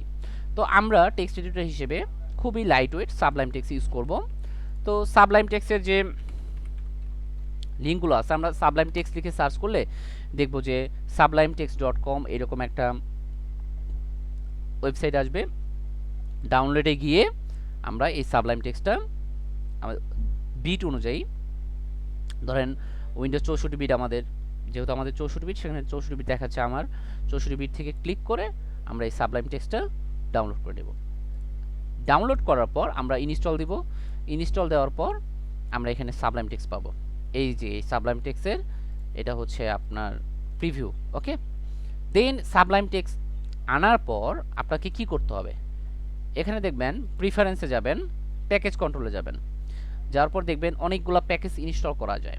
এই প্যাকেজগুলো প্রথমত আপনারা যারা জানেন ডিসেবল করে দেবেন, ঠিক আছে? এই প্যাকেজগুলো আপনারা ডিসেবল করে দেবেন, যারা জানেন না তারাও ডিসেবল করবেন, তারা ইউজ করবেনই না। আমি আপনাদের বলে দেব কখন কোন প্যাকেজ ইনস্টল করব। লাইক আমি ধরেন এখানে লিখলাম HTML, এটা দিয়ে 5 লিখলাম, আগে এটা সেভ করতে হবে। ধরেন আমি সাবলাইম টেক্সটটাকে এখানে আনলাম, এখন আমি এখানে লিখলাম HTML5, ট্যাব ক্লিক করলাম, আমার পুরো একটা ডক টাইপ HTML ক্রিয়েট হয়ে গেল। বোঝা গেছে? কি হয়ে গেল? ক্রিয়েট হয়ে গেল। তো এইটা একটা এক্সটেনশন ইউজ করতে হয়, তার ফলে এটা ক্রিয়েট হয়। যেমন আমি এখানে লিখলাম যে li, ঠিক আছে, সরি UL, তার ভিতরে থাকবে li হবে 60টা, ট্যাব দিলাম, দেখেন 60টা li ক্রিয়েট হয়ে গেল। তো এখানে অনেক ফাস্ট কাজ করার জন্য কিছু এক্সটেনশন দেওয়া আছে। তো এগুলো আমরা পরে শিখবো যখন বলবো, কারণ এখন শিখলে আপনি কোড মনে রাখতে পারবেন না। ওকে, তো এখন আমি কি করব, আমি প্রথমে সাবলাইম টেক্সটটা যখন ইনস্টল দেওয়ার পরে এরকম আসবে, ওপেন করলাম, ওপেন করে এই যে আমাদের ফার্স্ট যে প্রজেক্ট আছে এই ফোল্ডারটাকে ধরে এই জায়গায় ছেড়ে দেব। কি করলাম? ধরে এই জায়গায় ছেড়ে দিলাম। ছেড়ে দেওয়ার ফলে কি হলো, ইন্ডেক্স ডট এইচটিএমএল এই যে ফাইলগুলো আছে এই ফাইলের ভিতরে আমি কি পাচ্ছি, ইন্ডেক্স ডট এইচটিএমএল, এরপর ইমেজের ভিতরে তো ইমেজ তো ব্ল্যাঙ্ক, ইমেজ তো দেখতে পাচ্ছি না, তাই না? তো আমার এখানে কাজ কি, আমার কাজ হচ্ছে প্রথমে একটা প্রজেক্ট ফাইল তৈরি করা বা ফোল্ডার তৈরি করা, তার ভিতরে ইন্ডেক্স ডট এইচটিএমএল এক্সটেনশনে কি ক্রিয়েট করা, একটা মানে ডকুমেন্ট ক্রিয়েট করা। এখন আমার এখানে যদি এই যে ফাইল নেম এক্সটেনশনটা হাইড করা থাকে, না দেখা যায়, তাহলে ইন্ডেক্স ডট এইচটিএমএল দেখা যাচ্ছে না। এখন আমি যদি এই যে ইন্ডেক্সের পর ডট এইচটিএমএলও লিখি, তা আমার এক্সটেনশনটা চেঞ্জ হচ্ছে না, এক্সটেনশনটা চেঞ্জ হবে না। আমি যদি এখানে জেপিজি লিখি, তা আমার এক্সটেনশনটা চেঞ্জ হচ্ছে না। এখন আমি এক্সটেনশনটা চেঞ্জ করার জন্য আমাকে এক্সটেনশনটা কি করতে হবে, দেখাইতে হবে, ঠিক আছে? এরপরে আমি এক্সটেনশন এখানে যা চেঞ্জ করবো তাই হবে, যেমন ইন্ডেক্স ডট জেপিজি, তো এটা কি হয়ে গেল, ইমেজ ফাইল হয়ে গেল। ক্লিয়ার? এখন আমি ইন্ডেক্স ডট এইচটিএমএল, তাহলে কি ফাইল হয়ে যাবে, এইচটিএমএল ফাইল হয়ে যাবে। আই হোপ আপনারা এই জিনিসটুকু বুঝতে পেরেছেন। এখন আমরা এই যে এর ভিতরে যে আমরা নিয়ে আসব, আমরা ট্যাগ কি, এলিমেন্ট কি, সেই নিয়ে একটু আলোচনা করি। ধরেন আমি মানে বেসিক স্ট্রাকচারটা কি, এইচটিএমএল এর বেসিক স্ট্রাকচার কি, আমরা HTML5 শিখতেছি, সেহেতু আমাদের বেসিক স্ট্রাকচার হচ্ছে সর্বপ্রথম আমরা এরকম করে মানে যে কোনো ট্যাগ লেখার জন্য আপনাকে কি করতে হবে, ফার্স্ট এই যে এটাকে বলা হয় হচ্ছে নাম যেন কি, সরি নামটা আমার মনে পড়তেছে না, কার্লি ব্র্যাকেট, কার্লি ব্র্যাকেটই, কার্লি ব্র্যাকেটের স্টার্টিং অ্যান্ড এন্ডিং, ঠিক আছে? তো কার্লি ব্র্যাকেটের স্টার্টিং এন্ডিং, সো আমরা কি করি, কার্লি ব্র্যাকেটের স্টার্টিং এবং এন্ডিং এর ভিতরে আমরা আমাদের যে ট্যাগগুলো আছে সেই ট্যাগগুলো এখানে আমরা দিই, ঠিক আছে? তো এই যে স্টার্টিং যে কোনো ট্যাগ, সেই ট্যাগগুলোর কি থাকে, একটা ইন থাকে। যেমন দেখেন HTML এলিমেন্ট কি, এখান থেকে যদি আসি আমরা HTML কি সেটা নিয়ে আমরা আলোচনা করেছি। HTML যে ডকুমেন্টটা সেটা কিভাবে, প্রথমে এই যে কার্লি ব্র্যাকেট দিলাম, সেটার সাথে আমরা লিখবো এখন doc typ doc type HTML curly bracket ending, কি লিখলাম, ডক টাইপ HTML। এই ডক টাইপ HTML এর মাধ্যমে আমি যেটা ডিক্লেয়ার করতেছি এখানে, সেটা হচ্ছে HTML যেটা, এটা যে একটা ডকুমেন্ট, HTML ডকুমেন্ট, সেটা আমরা এখানে ডিক্লেয়ার করতেছি। দেন আমি লিখবো HTML, এটা হচ্ছে একটা ট্যাগ। এই ট্যাগ স্টার্ট করলাম, এই যে কার্লি ব্র্যাকেট দিয়ে শুরু করলাম, ঠিক আবার এই ট্যাগটাই আবার লিখবো, ঠিক আছে? জাস্ট ডিফারেন্ট কোন জায়গায়, এই যে প্রথম স্টার্টিং এর সাথে একটা মানে ব্যাকওয়ার্ড স্ল্যাশ দেব, ঠিক আছে? এটা হচ্ছে স্টার্টিং, এটা হচ্ছে এন্ডিং। তাহলে কোনো ট্যাগ স্টার্ট এবং এন্ডিং করার উপায় আমরা জানছি, পারবো। এখন কোনো ট্যাগ যদি স্টার্ট করি তাহলে সেটা এন্ডিং করতে পারবো, জি বুঝতে পারছি? সবাই একটু রেসপন্স করে। ধরেন আমি এখানে একটা ট্যাগ দিলাম পি শুরু করবো কি, কার্লি ব্র্যাকেট দিয়ে পি শুরু করলাম, কার্লি ব্র্যাকেট এন্ডিং, দেন আবারও কার্লি ব্র্যাকেটের ফার্স্ট যেটা সেটা দিলাম, তারপর ফরওয়ার্ড স্ল্যাশ মানে ব্যাক স্ল্যাশ পি দিয়ে আমরা সেটাকে ক্লোজ করে দিলাম। তো আমাদের স্টার্টিং এবং এন্ডিং কিভাবে করে দেখতে পাচ্ছি, অনেক ট্যাগ রয়েছে যে ট্যাগগুলো কি করা যায় না, এন্ডিং করা যায় না। যেমন অ্যাঙ্কর ট্যাগ, দেখেন, অ্যাঙ্কর ট্যাগ এটা না, ইমেজ ট্যাগ। এই ইমেজ ট্যাগ দেখেন স্টার্টিং আছে, বাট এন্ডিং কই, এন্ডিং আছে? এখানে কি বলা আছে যে IMG, তারপর এটা বলা আছে নাই, এখানে কি হবে, জাস্ট ইমেজেস হবে, সোর্স হবে, এইগুলা। তো ভাই এমটি ট্যাগ বলে না, হ্যাঁ এমটি ট্যাগ, এটা কোনো এন্ডিং নাই। তো আমি HTML দিলাম, HTML এন্ডিং করলাম, তারপর আমি কি দিব, তারপর আমার একটা টাইটেল থাকবে। এই টাইটেলটা কি, টাইটেল ট্যাগের স্টার্টিং এন্ডিং দেখছেন? ধরেন this is my first project. এখন আমি যদি এটাকে ব্রাউজার ওপেন করি, সাবলাইম নিয়ে কি করব, মাউসের রাইট বাটন ক্লিক করলে ওপেন ইন ব্রাউজার দেখবেন, ক্লিক করবেন, দেখবেন এই জায়গাতে টাইটেল উঠছে this is my first project. তো টাইটেলের কাজ কি, ওই পেজটার টাইটেল হিসেবে কাজ করে। টাইটেলটা কি করে, ওই পেজটার টাইটেল হিসেবে কাজ করে। আচ্ছা, তো টাইটেলের পর আমরা দিব হচ্ছে হেড, টাইটেলের পর কি দিব, হেড। তো হেডিং এর ভিতরে আমরা কি লিখতে পারি, ধরেন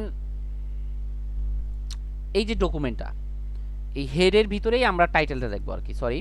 তো টাইটেলটা আমরা কার ভিতরে লিখবো, হেড। একটা জিনিস HTML ডকুমেন্ট দিলাম, তারপর হেড দিলাম, হেডের ভিতরে কি থাকবে, আমাদের টাইটেল থাকবে, টাইটেল। টাইটেল। তো তো হেড শেষে আমাদের যে মেন কন্টেন্টগুলো সেটা আমরা কার ভিতরে লিখি, বডি। কার ভিতরে লিখি, বডি। বডির স্টার্টিং এবং এন্ডিং, বডি ট্যাগের স্টার্টিং এবং এন্ডিং। তো এই বডির ভিতরে আমাদের কন্টেন্ট, যেমন প্যারাগ্রাফ লিখলাম, প্যারাগ্রাফ কিছু প্যারাগ্রাফের টেক্সট লিখলাম, P tag starting, P tag ending. তাহলে প্যারাগ্রাফের ট্যাগ কি, পি, ঠিক আছে, প্যারাগ্রাফের ইয়া কি, পি। তো এটাই হচ্ছে আমাদের HTML এর যে বেসিক স্ট্রাকচার, ঠিক আছে, এটা হচ্ছে HTML এর সিঙ্গেল ডকুমেন্ট বা বেসিক স্ট্রাকচার। তাহলে এবার এই স্ট্রাকচারটাকে আমরা এখন যদি ডিক্লেয়ার করি, যেটা আমি অলরেডি বলেছি, ডক টাইপ HTML কি, এই যে এটাকে ডিক্লেয়ার করা, এটা হচ্ছে HTML5 ডকুমেন্ট। আর HTML কি, HTML হচ্ছে যে এটা যে রুট, এটা যে HTML সেটার HTML স্টার্টিং এন্ডিং। হেড হচ্ছে এই যে কন্টেন্ট ইনফরমেশন, এটা হচ্ছে HTML পেজের ইনফরমেশনগুলা, এই যে হেডের ভিতরে আমার এই পুরো পেজ সম্পর্কিত ইনফরমেশনগুলো এখানে থাকবে। টাইটেল কি, এই পেজটা টাইটেল থাকবে। বডি কি, এই যে এই বডির ভিতর ডকুমেন্ট, হাইপারলিংক, ইমেজ, প্যারাগ্রাফ, এইসব জিনিস থাকবে। এবার আসি, আমরা তো বললাম যে HTML যদি শিখতে হয় তাহলে অনেক কিছুই শিখতে হয়, তার ভিতরে এলিমেন্ট আছে, ট্যাগ আছে, অ্যাট্রিবিউট আছে, তাই না? তো এলিমেন্ট জিনিসটা কি? তো এলিমেন্ট হচ্ছে এই যে HTML স্টার্ট ট্যাগ থেকে ইন ট্যাগ পর্যন্ত যা আছে সব কি এলিমেন্ট। ধরেন আমি পি ট্যাগ স্টার্ট করলাম, পি ট্যাগ ইন করলাম, রাইট? এর ভিতরে যা আছে সেটা কি এলিমেন্ট, সেটা কি এলিমেন্ট। এই যে এখানে পি এর এলিমেন্ট কি, লরেম ইপসাম। পি এর এলিমেন্ট কি, লরেম ইপসাম। যে আমি লিখলাম আমি হচ্ছি এলিমেন্ট, রাইট? সো এখন সে আমরা এলিমেন্ট পাচ্ছি। তো এলিমেন্ট কি আশা করি বুঝতে পারছি। দেন ওয়েব ব্রাউজার কি সেটা নিয়ে আমরা আলোচনা করেছি। আর HTML পেজের যে স্ট্রাকচারটা সেটা কি, HTML হেড, টাইটেল, বডি, বডির ভিতরে আমাদের কন্টেন্ট, তারপর HTML ইন্ড, HTML হিস্ট্রিও আমরা পড়েছি। তো এডিটর সম্পর্কে আমরা আলোচনা করেছি। তো এখন আমরা HTML বেসিকে যাই। বেসিকে গেলে আমরা এখানে বেসিক ডক টাইপ ডিক্লারেশন প্রথমে করতে হবে, তারপর HTML হেডিং। তো চলে আসি আমরা HTML হেডিং ট্যাগ। তো যে কোনো HTML পেজ লেখার আগে সবার আগে আপনাকে কি করতে হবে, এই সব ডিক্লারেশন আগে দিতে হবে। তো আমি HTML লিখে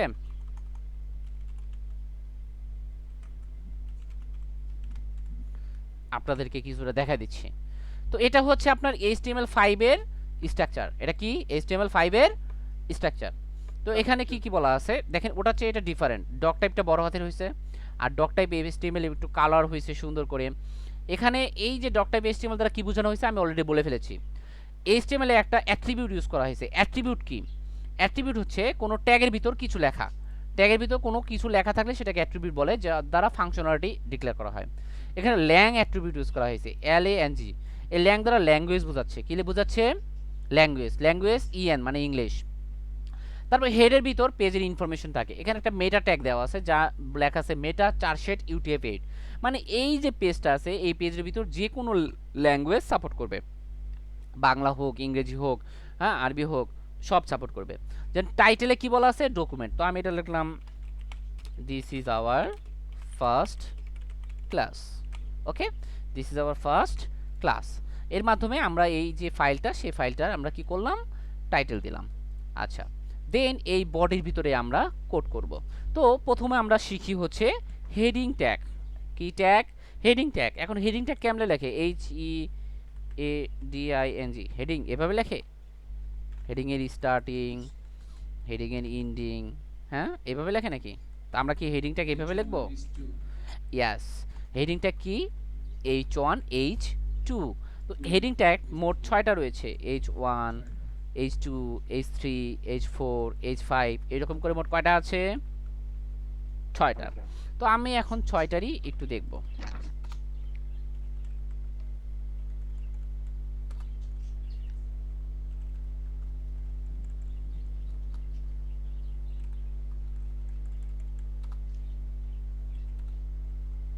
ওকে, সো আমি 6টার ভিতরেই, তো একসাথে আমি মাল্টিপল লিখতেছি কিভাবে, কিবোর্ডের কন্ট্রোল চেপে আমি সবগুলোতে ক্লিক করতেছি। এখন আমি লিখতে পারবো দিস ইজ ডিফারেন্ট হেডিং। এখন যদি আমি একটু ব্রাউজারে দেখি তাহলে দেখব যে প্রথমটা সবচেয়ে বড় হাতের, তার মানে বোঝা গেল যে H1 যেটা সেটা হয় সবচেয়ে বড় হাতের। যদি আমরা দেখতে চাই যে এটা কত পিক্সেলের, তার আমরা দেখতে পাবো 36 মেবি এই যে এই এজ ট্যাগটাকে বা এখানে আমি যদি ব্রাউজারে এটাকে এডিট করতে চাই তাহলে যেটা করতে হবে, ব্রাউজারে মাউসের রাইট বাটন ক্লিক করে ইন্সপেক্টে যেতে হবে।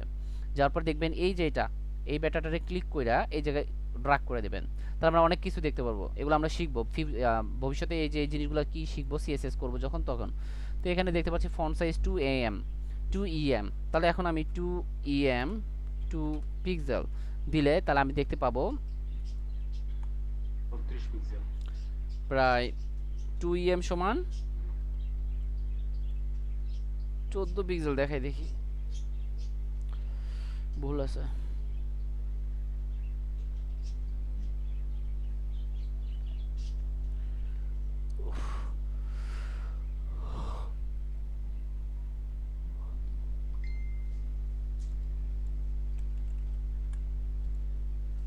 One EM 24 pixel. দেন আমরা পরবর্তীটাতে আরো ছোট, তার আগেরটা আরো ছোট, পরেরটা আরো ছোট, তারপরটা আরো ছোট, তারপরটা আরো ছোট, এরকম করতে করতে করতে করতে কি হয়ে গেছে, সেটা আরো ছোট হয়ে গেছে। তো আমাদের টোটাল ট্যাগ পাইতেছি কয়টা? হেডিং ট্যাগ এটা 6টা। 6টা। হেডিং ট্যাগ আমরা কয়টা পাচ্ছি? 6টা পাচ্ছি। 6টা। Okay great. এখন আমরা দেখব হচ্ছে, তো হেডিং ট্যাগের ভিতর কি লিখি আমরা? বিভিন্ন ওয়েবসাইটের হেডিংগুলো লিখি। যেমন আমি যদি এখন প্রথম আলোতে যাই, প্রথম আলো যে সাইটটা আছে এর ভিতর যদি আমি ভিজিট করি তাহলে আমি দেখতে পাচ্ছি যে এখানে টাইটেল দেওয়া আছে, প্রতিশোধ নিতে শিশুটিকে হত্যা করেন প্রতিবেশী নারী। তারপর আছে সাংবাদিক রশিদুন নবী বাবু আর নেই, তারা দুই ভাই 128 ফ্ল্যাট ও 51 কোটি টাকার মালিক, করোনার উপসর্গ দেখা দিলে যেখানে যাবেন। তো এই সব জিনিস কি হেডিং, মানে এই জিনিসের মাধ্যমে সে তার এই যে পুরা প্যারাগ্রাফ বা পুরো নিউজটা সেটা হেডিং ডিক্লেয়ার করতেছে। তারপর যদি আমি ক্লিক করি তাহলে দেখতে পাবো তারা দুই ভাই আসলে কি করছে।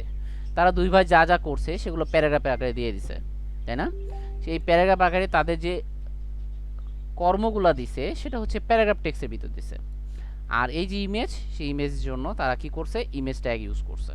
তো এটাই হচ্ছে তাদের মানে HTML এর যে স্ট্রাকচারগুলো সেগুলো, তাই না? ওকে,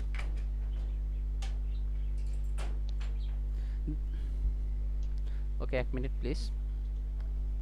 দেন এখন আমরা আসি এই যে ট্যাগটা লিখলাম পি, সেই পি ট্যাগ নিয়ে। দেন আমি এই বডির নিচে পি দিয়ে ট্যাগ দিলাম, তার ভিতরে আমি কিছু কোড লিখলাম, যেমন লরেমের কোড লিখলাম, 20টা ওয়ার্ড লিখলাম।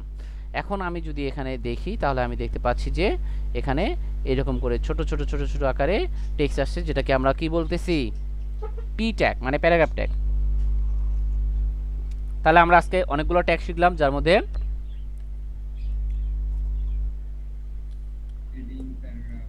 হেডিং এবং প্যারাগ্রাফ আছে। তো হেডিংটা কি কাজে লাগে? বিভিন্ন হেডিং ডিক্লেয়ারের জন্য। আর প্যারাগ্রাফটা কিসের জন্য লাগে? ডিটেলস বা টেক্সটগুলোর জন্য। দেন এখন আমরা যেটা দেখব সেটা হচ্ছে লিঙ্ক। ধরেন আমরা অনেক লিঙ্ক জানি, অনেক কিছু জানি। কীরকম? এই যে এই সাইটটার ভিতরে আসি, একটু নিচে আসি, আরও নিচে আসি, আরও নিচে আসি, আরও নিচে আসি, আরও নিচে আসি, আরও নিচে আসি। এই দেখেন এখানে লেখা আছে কি, অপরাধ। কি লেখা আছে? অপরাধ। আমি অপরাধে ক্লিক করলাম, আমাকে অপরাধের দুনিয়ায় নিয়ে যাবে। ক্লিক করার সাথে কি নিয়ে যাবে? অপরাধের দুনিয়ায় নিয়ে যাবে। এটা হচ্ছে পুরো অপরাধের দুনিয়া। হ্যাঁ, এখন আমি অপরাধ দেখতে পারতেছি। এখন আমার কথা হচ্ছে, দেখেন এখানে একটা পেজ ক্রিয়েট হয়ে গেছে, যে পেজের নাম কি, অপরাধ। আমরা সবাই পেজের টাইটেলের নাম জানি না? দেখছেন এই টাইটেলের নাম কি হয়ে গেল? অপরাধ। ব্যাকে আসি, অপরাধ বিষয় প্রথম।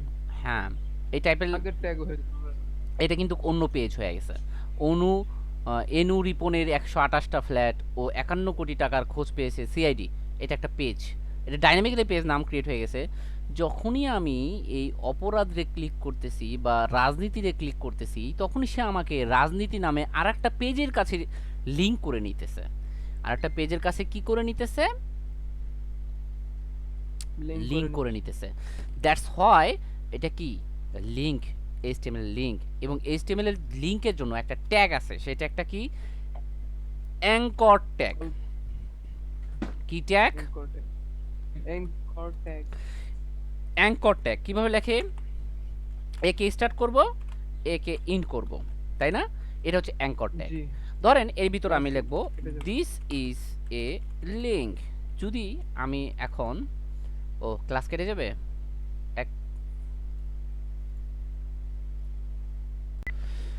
এখন আমরা একটা হাইপার লিঙ্ক ট্যাগের কথা বলতেছিলাম। তো দেখেন এখানে আমি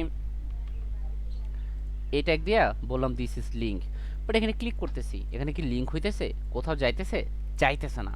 তখন আমরা এখানে একটা অ্যাট্রিবিউট ইউজ করলাম, বললাম না যে ট্যাগের ভিতরে একটা একটা অ্যাক্টিভিটি বা একটা কিছু ইউজ করব যেটা অ্যাট্রিবিউট, যেটা আপনার পুরা ট্যাগের এলিমেন্টগুলোকে একটা আলাদা একটা কি দিবে, রূপ দিবে। যেমন আমি এখানে একটা ট্যাগ দিলাম HREF, হাইপার লিঙ্ক রেফারেন্স। এটার নাম কি? Hyper link reference.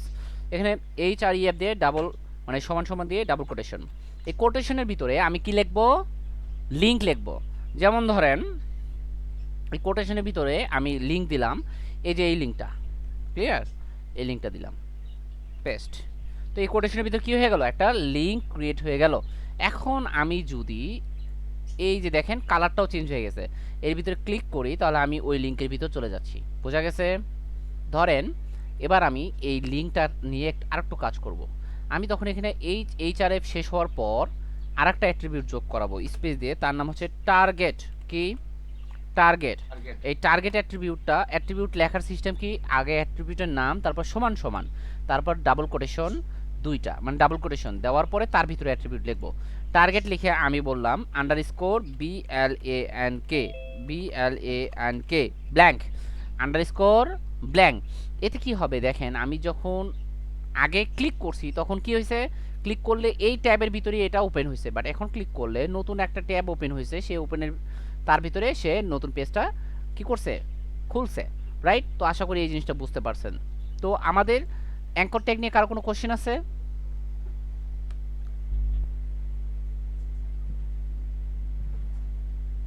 আপাতত তো নাই, ফার্স্ট টাইম তো একটু। ওকে, আশা করি বাসায় একটু রিভিউ করলে আপনার প্রবলেমের সলিউশনগুলো হয়ে যাবে। এবার আমরা আসি ইমেজ ট্যাগ নিয়ে। ইমেজ ট্যাগের সাথে একটু কথাবার্তা বলি। ধরেন আমি একটা ইমেজ ডাউনলোড করি আগে। তো আমরা যে ইমেজগুলো ইউজ করব ম্যাক্সিমামই সেই ইউজগুলো হবে কপিরাইট ফ্রি। তো কপিরাইট ফ্রি অনেক সাইট আছে, লাইক pixel.com। এখান থেকে আমরা অনেক ইমেজ পাবো যেগুলো কপিরাইট ফ্রি। ওকে, সো আমি এখানে একটা লিখি হচ্ছে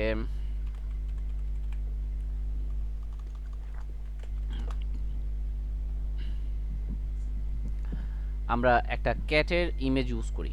ওকে, কোন ক্যাটটা সুন্দর আছে?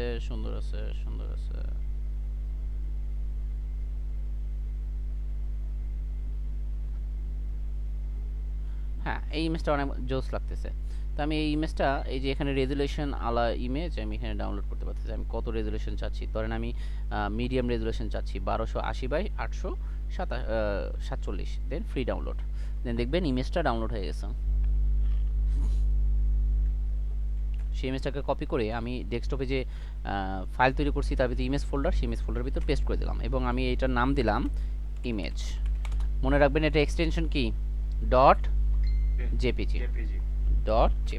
ওকে, গ্রেট। দেন এখন আমি এখানে একটা ইমেজ ইনসার্ট করব। তো ইমেজ ইনসার্ট করার জন্য একটা ট্যাগ ইউজ করতে হবে যার নাম কি? IMG, image tag. কি ইউজ করতে হয়? IMG, লিখে রাখবেন এগুলা। কি? IMG image. এখন ইমেজ যে দিলাম, এই ট্যাগটা যে দিলাম, এই ট্যাগটা স্টার্ট করলাম, বাট এই ট্যাগের কি নাই? বলেন কি নাই? এন্ডিং নেই, আই থিংক এন্ডিং নাই। এটাকে বলা হয় কি? MT tag, right? ওকে, এই ইমেজ ক্লোজিং ট্যাগও বলা হয়, তাই না ভাই? হ্যাঁ, এই ইমেজের ভিতরে আমরা কি করব? ইমেজের ভিতরে সোর্স দিব, মানে আমরা যে এই ট্যাগটার ভিতরে একটা অ্যাট্রিবিউট ইউজ করব, নাম হচ্ছে SRC সোর্স। কি? SRC source. তারপর সমান সমান অ্যাট্রিবিউট লেখার সিস্টেম আমরা অলরেডি জানি। এর ভিতরে আমি এখন ইমেজের লিঙ্ক ধরায় দেব। ইমেজটা কোথায় আছে? ইমেজটা এখন আমাদের বর্তমানে ইমেজ ফোল্ডারে আছে। কোথায় আছে? Image folder. এবার আমরা হায়ারার্কিক্যাল শিখি, ফাইল হায়ারার্কি। এই যে টোটাল একটা ফোল্ডার, এই ফোল্ডারটার নাম হচ্ছে রুট। কি? মানে মেন। Root। আমি এই ফোল্ডারটা ওপেন করার সাথে যেটা আছে সেটা কি রুট, তাই না? আমি এই ইমেজটা ধরেন কপি করে বা কাট করে আমি এখানে দিলাম, তার মানে ইমেজটা এখন কার ভিতরে আছে? রুটের ভিতরে। রুটের ভিতরে আছে। এখন আমি এই যে ইমেজটা, এই ইমেজটাকে এই ইমেজটাকে ফোল্ডারের ভিতরে রাখবো। তাহলে কার ভিতরে আছে এখন? রুটের ভিতরে ইমেজ ফোল্ডার, ইমেজ ফোল্ডারের ভিতরে আছে, ইমেজেসের ভিতরে, রাইট? তাহলে যদি রুট ফোল্ডারে থাকে তাহলে আমরা এই লিঙ্কটা কিভাবে ধরায় দেব? তাহলে আমরা এখানে জাস্ট নাম লিখব, যেমন images.jpg, images.jpg। তার মানে আমি কি করলাম, এই রুটের ভিতরে এই ফোল্ডারটার নাম, মানে এই যে ফাইলটার নাম লিখলাম, সাথে তার এক্সটেনশন দিয়ে দিলাম, তাহলে সে কি করবে? ওপেন হয়ে যাবে। ক্লিয়ার? জি। এখন এখানে আর একটা কথা আছে, সেটা হচ্ছে ধরেন আমরা তো সবসময় এই যে ইমেজের ফোল্ডারের ভিতরে রাখবো, তাহলে কিভাবে ওপেন করব? এখন আমি এই ইমেজটাকে ইমেজ ফোল্ডারের ভিতর দিলাম, তারপরে সবসময় নামও তো মুখস্থ থাকবে না। ওপেন হবে? ওপেন হয়নি। ওপেন হয়েছে? না। কারণটা কি? আমি রুট থেকে নিয়ে আমি এর ভিতরে নিছি, তাই না? এখন আমাকে কি করতে হবে? এখন আমাকে যে কাজটা এখানে করতে হবে সেটা হচ্ছে এই জায়গাতে একটা ওই ফোল্ডারটাকে ধরাই দিতে হবে। ওই ফোল্ডারে ধরাই দেওয়ার সিস্টেম কি? ওই ফোল্ডারটার নাম লিখবো ইমেজেস, তারপর / ওই ফোল্ডারটার নাম। তার মানে আমি এখন ইমেজের ভিতরে, ইমেজ ফোল্ডারের ভিতরে এই জিনিসটাকে ধরতেছি। এখন যদি দেখি তাহলে আমি এটাকে দেখতে পাচ্ছি। ক্লিয়ার? এখন এই ইমেজ ট্যাগের কিছু আরও অ্যাট্রিবিউট আছে। ধরেন এই সোর্স, এটা দেওয়া শেষ। এখন আমি এখানে একটা অ্যাট্রিবিউট লিখলাম, সেটা হচ্ছে অল্টার। কি? অল্টার। অল্টারের ভিতর কি? অল্টারের ভিতর আমি লিখলাম হচ্ছে ইমেজেস। কি লিখলাম? ইমেজেস। ইমেজেস। অল্টার দেখা যাচ্ছে? অল্টার দেখা যাচ্ছে? দেখা যাচ্ছে না। তাহলে উপায় কি? অল্টার তখনই দেখাবে যখন আমার এখানে ইমেজ দেখাবে না। কি দেখাবে না? ইমেজ দেখাবো। এখানে ইমেজ ফাইল নাই, এই কারণে অল্টার ট্যাগটা রেখেছে, মানে অল্টারনেটিভ। অল্টার মানে হচ্ছে অল্টারনেটিভ, ইমেজের অল্টারনেটিভ এই টেক্সটটা হবে এখানে যখন ইমেজটা লিংক পাচ্ছে না। তো লিংক পাওয়া দিলেই ওই অল্টার ট্যাগটা আর থাকতেছে না। ক্লিয়ার? জি। এখন আরেকটা আসি, এর ভিতরে আরও কিছু অ্যাট্রিবিউট আছে, লাইক হাইট আর উইড। তো হাইট লিখলাম ধরেন 100 পিক্সেল, তা দেখবো এটার হাইট 100 পিক্সেল হয়ে গেছে। আমি পিক্সেলে লিখতে পারি, আমি যদি চাই পার্সেন্টে লিখতে পারি। বুঝা গেছে? ধরেন আমি এখানে হাইট দিলাম 10%, মোট হাইটের কত পার্সেন্ট? 10%। 10%। বাট নিচ্ছে না। ওকে, তো হাইট পার্সেন্টে নেয় না কখনো, হাইট পিক্সেলে নিবে। কিন্তু তার আমি এখানে 100 পিক্সেল দিলাম হাইট, আর উইথ দেব, উইথ ধরেন হচ্ছে 50%। উইথ বলতে এই যে এখান থেকে এই পর্যন্ত বোঝায়, হাইট বলতে উপর থেকে নিচ পর্যন্ত বোঝায়। তাহলে উইথ 50% হয়েছে, হওয়ার পরে হাইট নিচে কত? 100 পিক্সেল। যদি শুধু হাইট বাদ যায় তাহলে সেটা উইথ দিবে, হাইট কি নিবে? অটো। হাইট কি নিবে? অটো। ঠিক আছে? তাহলে উইথ আমরা পার্সেন্টে পিক্সেলে যে কোনোভাবেই আমরা ডিক্লেয়ার করতে পারি, আমরা আমাদের যখন প্রয়োজন তখন সেভাবে ইউজ করব। এখন এই যে ইমেজ ট্যাগ, এই ইমেজটাকে আমরা কি লিঙ্ক আপ করতে পারবো? ইমেজে ক্লিক করলে অন্য পেজে যাবে, লিঙ্ক আপ করা যাবে? করা যাবে। কিভাবে করা যাবে? দেখেন, এই ইমেজে আমরা অ্যাঙ্কর ট্যাগ বসাইতে পারি না? মানে আমার কথা বুঝছেন? ধরেন আমি এখানে একটা অ্যাঙ্কর ট্যাগ দিলাম, এখানে একটা লিঙ্ক দিলাম, এই যে এই লিঙ্কটা, যদি কেউ ক্লিক করে তাহলে এই লিঙ্কে আসবে। কাকে ক্লিক করলে? এই যে ইমেজ আছে এই ইমেজ ট্যাগকে ক্লিক করলে, মানে আমরা এই ট্যাগগুলোকে নেস্টেড করতেছি। ট্যাগগুলোকে নেস্টেড মানে এক ট্যাগের ভিতর আরেকটা ট্যাগ। তাহলে কি হচ্ছে? তাহলে দেখবেন এই ইমেজটা আমার লিঙ্ক হয়ে গেছে। ক্লিক করব, বোঝা গেছে? ইমেজে ক্লিক করতেছি, চলে যাচ্ছে। তার মানে ইমেজটাকেও আমরা কি করাইতে পারি? লিঙ্ক করাইতে পারি। ওকে, সো আমরা HTML এ কি কি শিখলাম? আমরা HTML এর অনেক কিছুই শিখছি আজকে। বেসিক শিখছি, এলিমেন্ট কি, এলিমেন্ট সম্পর্কে আমরা বিস্তারিত একটা আলোচনা করেছি। হ্যাঁ, দেন আমরা অ্যাট্রিবিউট নিয়ে আলোচনা করেছি, অ্যাট্রিবিউট, ইমেজের অ্যাট্রিবিউট নিয়ে আলোচনা করলাম, অল্টার অ্যাট্রিবিউট নিয়ে আলোচনা করলাম, স্টাইল অ্যাট্রিবিউট বাকি আছে, ল্যাঙ্গুয়েজ অ্যাট্রিবিউট নিয়ে আলোচনা করলাম, টাইটেল অ্যাট্রিবিউট নিয়ে আলোচনা এখনো করি নাই। এখানে আরেকটা অ্যাট্রিবিউট আছে স্টাইল। তো স্টাইল অ্যাট্রিবিউটের ভিতরে আমরা যদি লিখি যে কালার রেড, তাহলে দেখবো এটা কালার রেড হয়ে গেছে। তো এই স্টাইল আমরা করব না, আমরা স্টাইল অ্যাট্রিবিউটের ভিতর কখনো ডিজাইন করব না, আমরা আসলে অন্যভাবে ডিজাইন করব, সেটা আমরা জানাই দেব। দেন HTML এর হেডিং কি, সেই হেডিং সম্পর্কে আমরা আলোচনা করলাম। HTML এর প্যারাগ্রাফ কি, সেই প্যারাগ্রাফ নিয়ে আলোচনা করলাম। HTML স্টাইল কি, কিছুক্ষণ আগে যেটা আলোচনা করলাম, ঠিক আছে।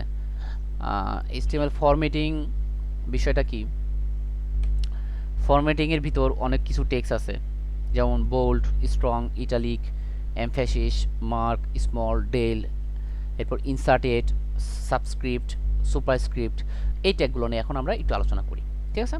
এখন আমাদের প্রায় 16 মিনিট আছে। সো এখন ধরেন পি দিলাম, দিয়ে এর ভিতর আমি লরেম 40 দিলাম। দেওয়ার পর আমি চাচ্ছি এই যে এই টেক্সটটা, এই যে এইটা একটু বোল্ড হোক, মানে মোটা করে দেখার।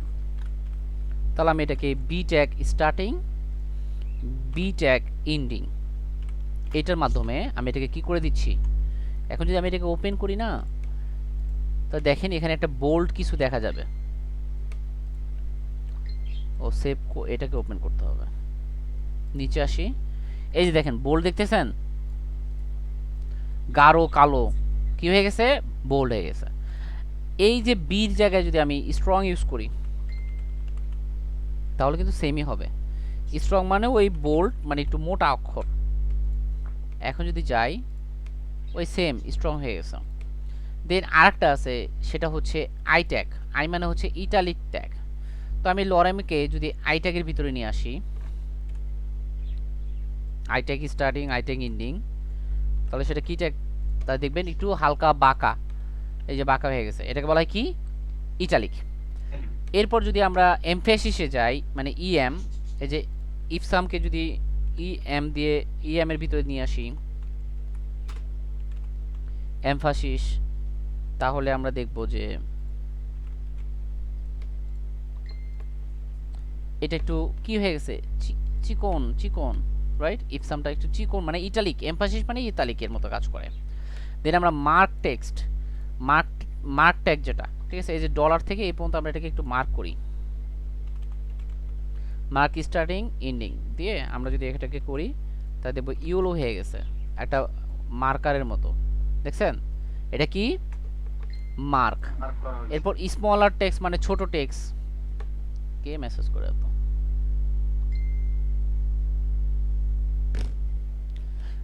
স্মল যদি ইউজ করি, ধরেন এই যে এটার ভিতরে আমরা একটা স্মল ট্যাগ ইউজ করব, SMALL।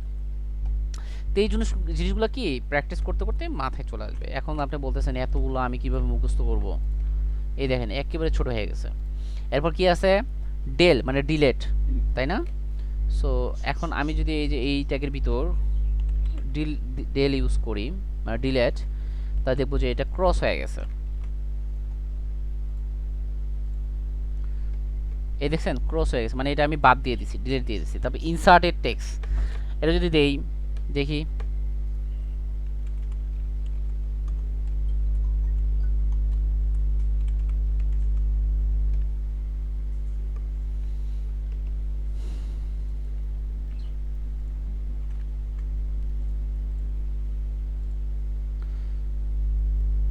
এই দেখছেন আন্ডারলাইনে এসে গেল, তাই না।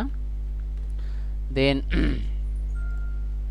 সাবস্ক্রিপ্ট টেক্সট বা সুপারস্ক্রিপ্ট টেক্সট, সেটা নিয়ে যদি আলোচনা করি, তাহলে আমাদের একটা ফর্মুলাতে যাইতে হবে যে H2O, এটা দিয়ে যদি যাই, আবার ধরেন আমি এটা যাব না, যে আমি যাব a square plus 2ab plus b square, আর এটা হচ্ছে H2O,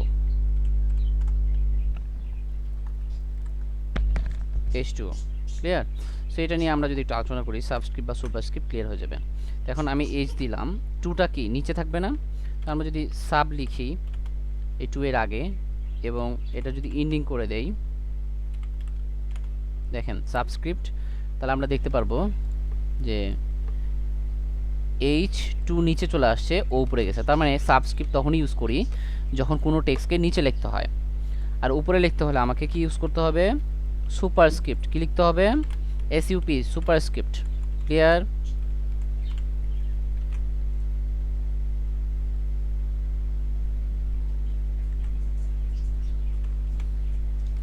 সো এখন যদি আমরা দেখি তাহলে দেখবো যে সুপারস্ক্রিপ্ট করলে উপরে যাচ্ছে।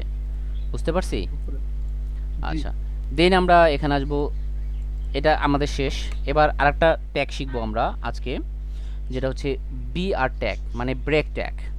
ধরেন আমি এখানে আসি, এই যে হলুদ যেটা, এটাকে আমরা স্পেস দিয়ে নিচে চলে আসবো। হলুদ কোথায়? মার্ক। তো এখানে আমি যদি BR লিখি তাহলে এটা নিচে চলে আসবে, আমরা দেখতে পাবো যে এটা স্পেসিং দিয়ে নিচে চলে আসছে।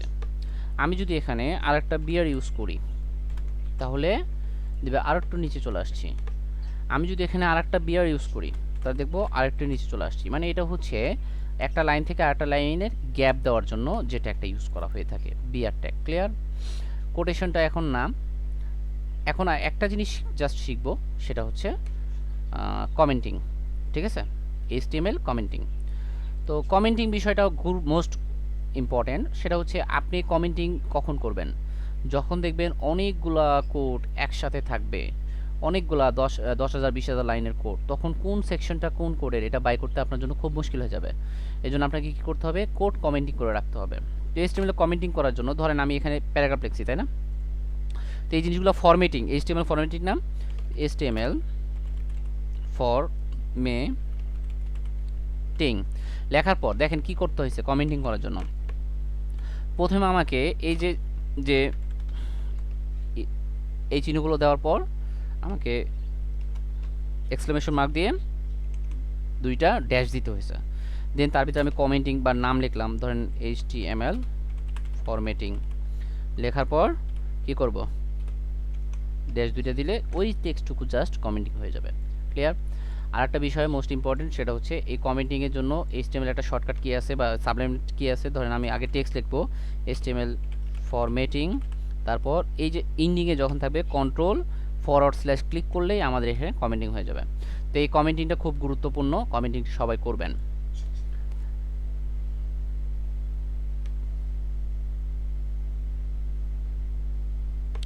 তো আজকে মনে হয় এই পর্যন্তই হয়ে হয়ে যাবে, তারপরও 9 মিনিট বাকি আছে। তো 9 মিনিটে আমরা কি করব একটা কোশ্চেন আছে, বলেন। ওয়ারেমের 20 বা 40 ওয়ার্ডগুলো এটা কিভাবে আনেন? আচ্ছা, এটা হচ্ছে আমরা একটা প্যাকেজ ইউজ করতেছি সাবলাইম টেক্সটে, যে প্যাকেজটা আমরা 5টা বা 6টা ক্লাস যাওয়ার পর শিখবো। এখন শিখবো না, এখন আমাদের হাতে কোডিং করতে হবে সব। ঠিক আছে? ওই প্যাকেজটা ইউজ করলে আপনি অনেক শর্টকাট করতে পারবেন। বাট যদি এখন আপনি শর্টকাটটা অ্যাপ্লাই করেন তাহলে এই ট্যাগগুলো আপনার মনে থাকবে না। আপনি যদি লিখে লিখে কাজ করেন তাহলে ট্যাগগুলো মনে থাকবে। বুঝতে পারছেন? এখন তাহলে ভাই আমার মানে প্রতিটা ট্যাগ নিজে হাতে আলাদা আলাদা লিখতে হবে, তাই তো? জি ভাইয়া, আপনার প্রত্যেকটা ট্যাগ লিখতে হবে। আর আজকে আমরা যতটুকু করাইছি ততটুকু আপনাদের হোম টাস্ক থাকবে। কতটুকু করাইছি বলতে কি বোঝাচ্ছি? জি, হোম টাস্কগুলো কিভাবে সাবমিট করব? হোম টাস্কগুলো আপাতত আপনারা করেন। আমরা আজকে সময় নাই, সময় থাকলে আমরা গিটহাব দেখাবো, অথবা আপনাদেরকে আমি একটা গিটহাবের একটা প্রজেক্ট মানে একটা ভিডিও দিব গিটহাবের। আপনাদের ডোমেইন হোস্টিং আছে কার কার? ডোমেন হোস্টিং মিন বুঝলাম না ভাই। ও আচ্ছা, তাহলে ডোমেইন হোস্টিং নিয়ে হয়তো বা আরেকদিন ক্লাস করাইতে হবে। তো এই দেখেন এখানে একটা শিট আছে, লেকচার শিট। এই শিটের ভিতরে কি কি পাবেন আপনি? আজকে ক্লাসে যা যা যা যা করানো হয়েছে। দিয়ে দিবেন? হ্যাঁ, পিডিএফটা কি দিয়ে দিবেন আমাদের? না, এই শিটের ভিতর আপনার কি কি আছে, আজকে ক্লাসে যা যা করানো হয়েছে তার বেসিকগুলো এখানে দেওয়া আছে, ম্যাক্সিমামই দেওয়া আছে। লিস্ট ট্যাগ এখনো শেখানো হয় নাই,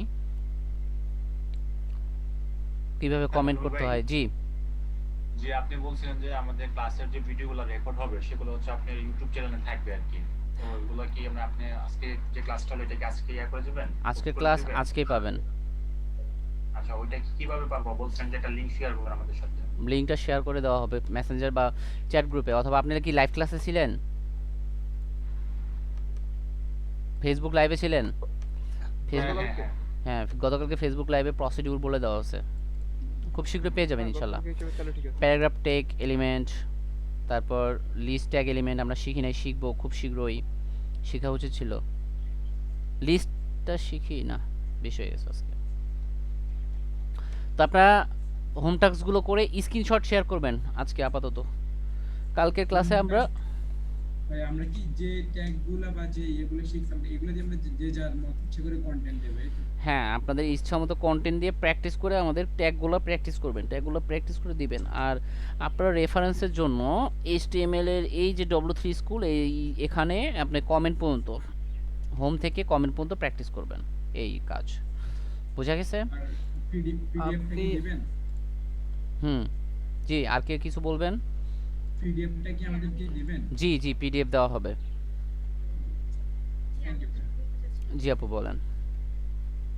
আমি কিছু কথা মাঝখানে একটু মিস করে গেছি, তাই আর কিছু বলিনি। ক্লাসটা আবার ভিডিও আমি শুনবো,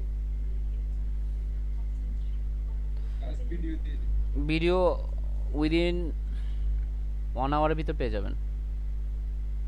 আসলে আমরা নিজেদের মধ্যেও প্র্যাকটিস করে প্রবলেমগুলো সলিউশন করতে পারি। জি বারবার দেখলে হবে কি কিছু কথা যেগুলো ভুলে যাবো ওগুলো আবার রিভিউ শুনতে পাবো, হ্যাঁ, তারপরে প্র্যাকটিস করতে পাবো। আপনাদের কালকে এক্সাম আছে, বা নেক্সট ক্লাসে এক্সাম আছে। টোটাল কোশ্চেন থাকবে কয়টার মতো যেন কোশ্চেন, 10টার মতো কোশ্চেন আছে। সেই কোশ্চেনের 20-এর এক্সাম হবে, আপনারা আশা করি এক্সামটা দিবেন। এই এক্সামের ম্যাক্সিমাম উত্তর এইখান থেকে পাবেন। এই শীটটা যদি আপনারা পড়েন, শীটটা যদি প্র্যাকটিস করেন, তাহলে আপনারা এক্সামের অ্যান্সারগুলো পেয়ে যাবেন এখান থেকে। দেন এই প্র্যাকটিসগুলো করবেন, করে আশা করি কালকের মধ্যে আপনারা হোম টাস্ক সাবমিট করবেন। আর হোম টাস্ক সাবমিট করার ডেট খুবই কম, একদিন পর, মানে আজকে ক্লাস হয়েছে, কালকে সারাদিন সারা রাত পাবেন, তার পরের দিন হোম টাস্ক সাবমিট করবেন। বুঝতে পারছেন? এখন ভাই আপনি যেভাবে করাইছেন এটা রেকর্ডেড তো আমরা পাবো ইউটিউবে। অফকোর্স পাবেন। আমি যদি ওটা দেখে জাস্ট কপি পেস্ট বা আমি ওটা দেখে দেখে করলাম তাও সমস্যা হবে? এটা টোটালি আপনার উপর ডিপেন্ড করবে। আপনি আমার যেটা হবে, আপনি আগে যেটা করবেন, আগে এখান থেকে আপনি আমার কোর্স কমপ্লিট করার পর নিজে নিজে চেষ্টা করবেন, যেখানে আটকায় যাবেন সেখানে ভিডিও দেখবেন। তারপর যে ভিডিও দেখলেন, ভিডিও দেখে একবার করবেন, তারপর না দেখে আরেকবার করবেন। না হলে যদি ভিডিও দেখে হুবহু করে দেন বা হুবহু করেন, পরের বার যদি আবার প্র্যাকটিস না করেন, তাহলে আপনি ভুলে যাবেন এবং এখানে আপনার লস হবে, আমার লস হবে না। জি ভাই বুঝতে পারছি। বুঝতে পারছেন বিষয়টা? কারণ হচ্ছে আপনি আমার ভিডিও দেখে হুবহু কাজ করে দিলেন, পরে আপনাকে প্রজেক্ট দিলাম, প্রজেক্টে তো ভিডিও থাকবে না, তখন আপনি কি করবেন? বা মাঝে মাঝে কিন্তু কোনো ক্লাসে ভিডিও দেওয়া হবে না। তার মনে করেন আজকে হুট করে একটা ক্লাসে ভিডিও দিব না, প্র্যাকটিস করার পর পরের দিন দিয়ে দেবো। প্র্যাকটিস করে সাবমিট করলেন, পরের ক্লাসে একসাথে দিয়ে দেবো। কারণটা কি, দেখবো যে আপনারা ভিডিও দেখলে বেশি পারেন নাকি মনোযোগ কোন জায়গায়, ক্লাসে মনোযোগ থাকে। অনেকে আবার ক্লাসের সময় ডিনার করতে বসবেন। না না ওকে, আল্লাহ হাফেজ। আমাদের অনেক টাইম হয়ে গেছে, ভিডিও মোটামুটি ভালোই জি কিছু বলবেন আপনি? ক্লাস কি 10টা প্রত্যেক থেকে দিন ক্লাস 10টার 15 মিনিট পর আমাদের ওয়েটিং লিস্ট আর এন্টার করতে পারবেন না। ওয়েটিংয়ের পর যদি ডিলে হয়, আমরা মেসেঞ্জার বা চ্যাট গ্রুপে আমরা পোস্ট করে জানাই দেবো। আর কেউ বলবেন আর কিছু? জি না, জি জি জি বলেন। জি আজকে যে স্ক্রিনটা শট দিতে বললেন সেটা কিভাবে দিব আবার যদি একটু কাইন্ডলি বলেন। কঠিন প্রশ্ন সেটা। হচ্ছে উইন্ডোজের কম্পিউটারের ভিতরে দেখবেন একটা, মানে কিবোর্ডে দেখবেন একটা ইয়ে আছে, বাটন আছে প্রিন্ট নামে, নামপ্যাডের একবার উপরে প্রিন্ট SC এরকম একটা অপশন বা এরকম একটা ইনসার্টের বাদিকে। হ্যাঁ হ্যাঁ, একবার ইনসার্টের উপরে ফাংশন 2 F12 এর পরে পাইছেন? হ্যাঁ পাইছি।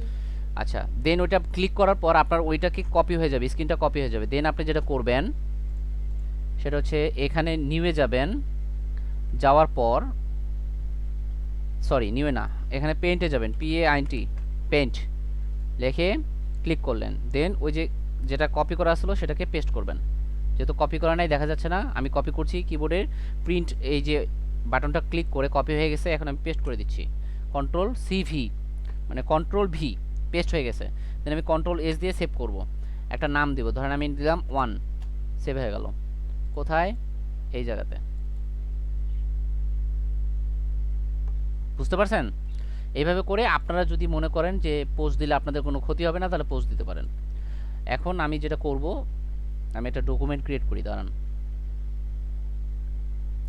তো আমরা এখানে কি কি পাচ্ছি আজকের ক্লাসে? আমাদের ক্লাস লিস্ট হচ্ছে একটা পিডিএফ, ভিডিও, হোম টাস্ক কি থাকবে সেটাও আমরা জানি। আর কারো কোশ্চেন আছে?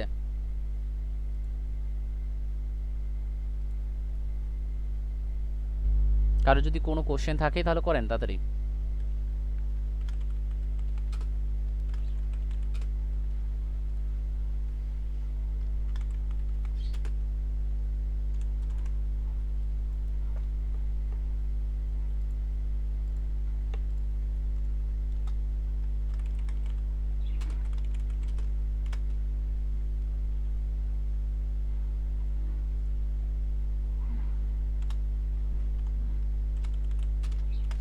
সবাই আমরা কোথায় পাবো ক্লাস ভিডিও? এই যে ডকটা ক্রিয়েট করলাম না, সবাই আমরা এই ডকে যাব। 1 মিনিট, আমি আমার ভিডিওটা ইউটিউবে যদি ছেড়ে দেই তাহলে আমরা দেখতে পাবো।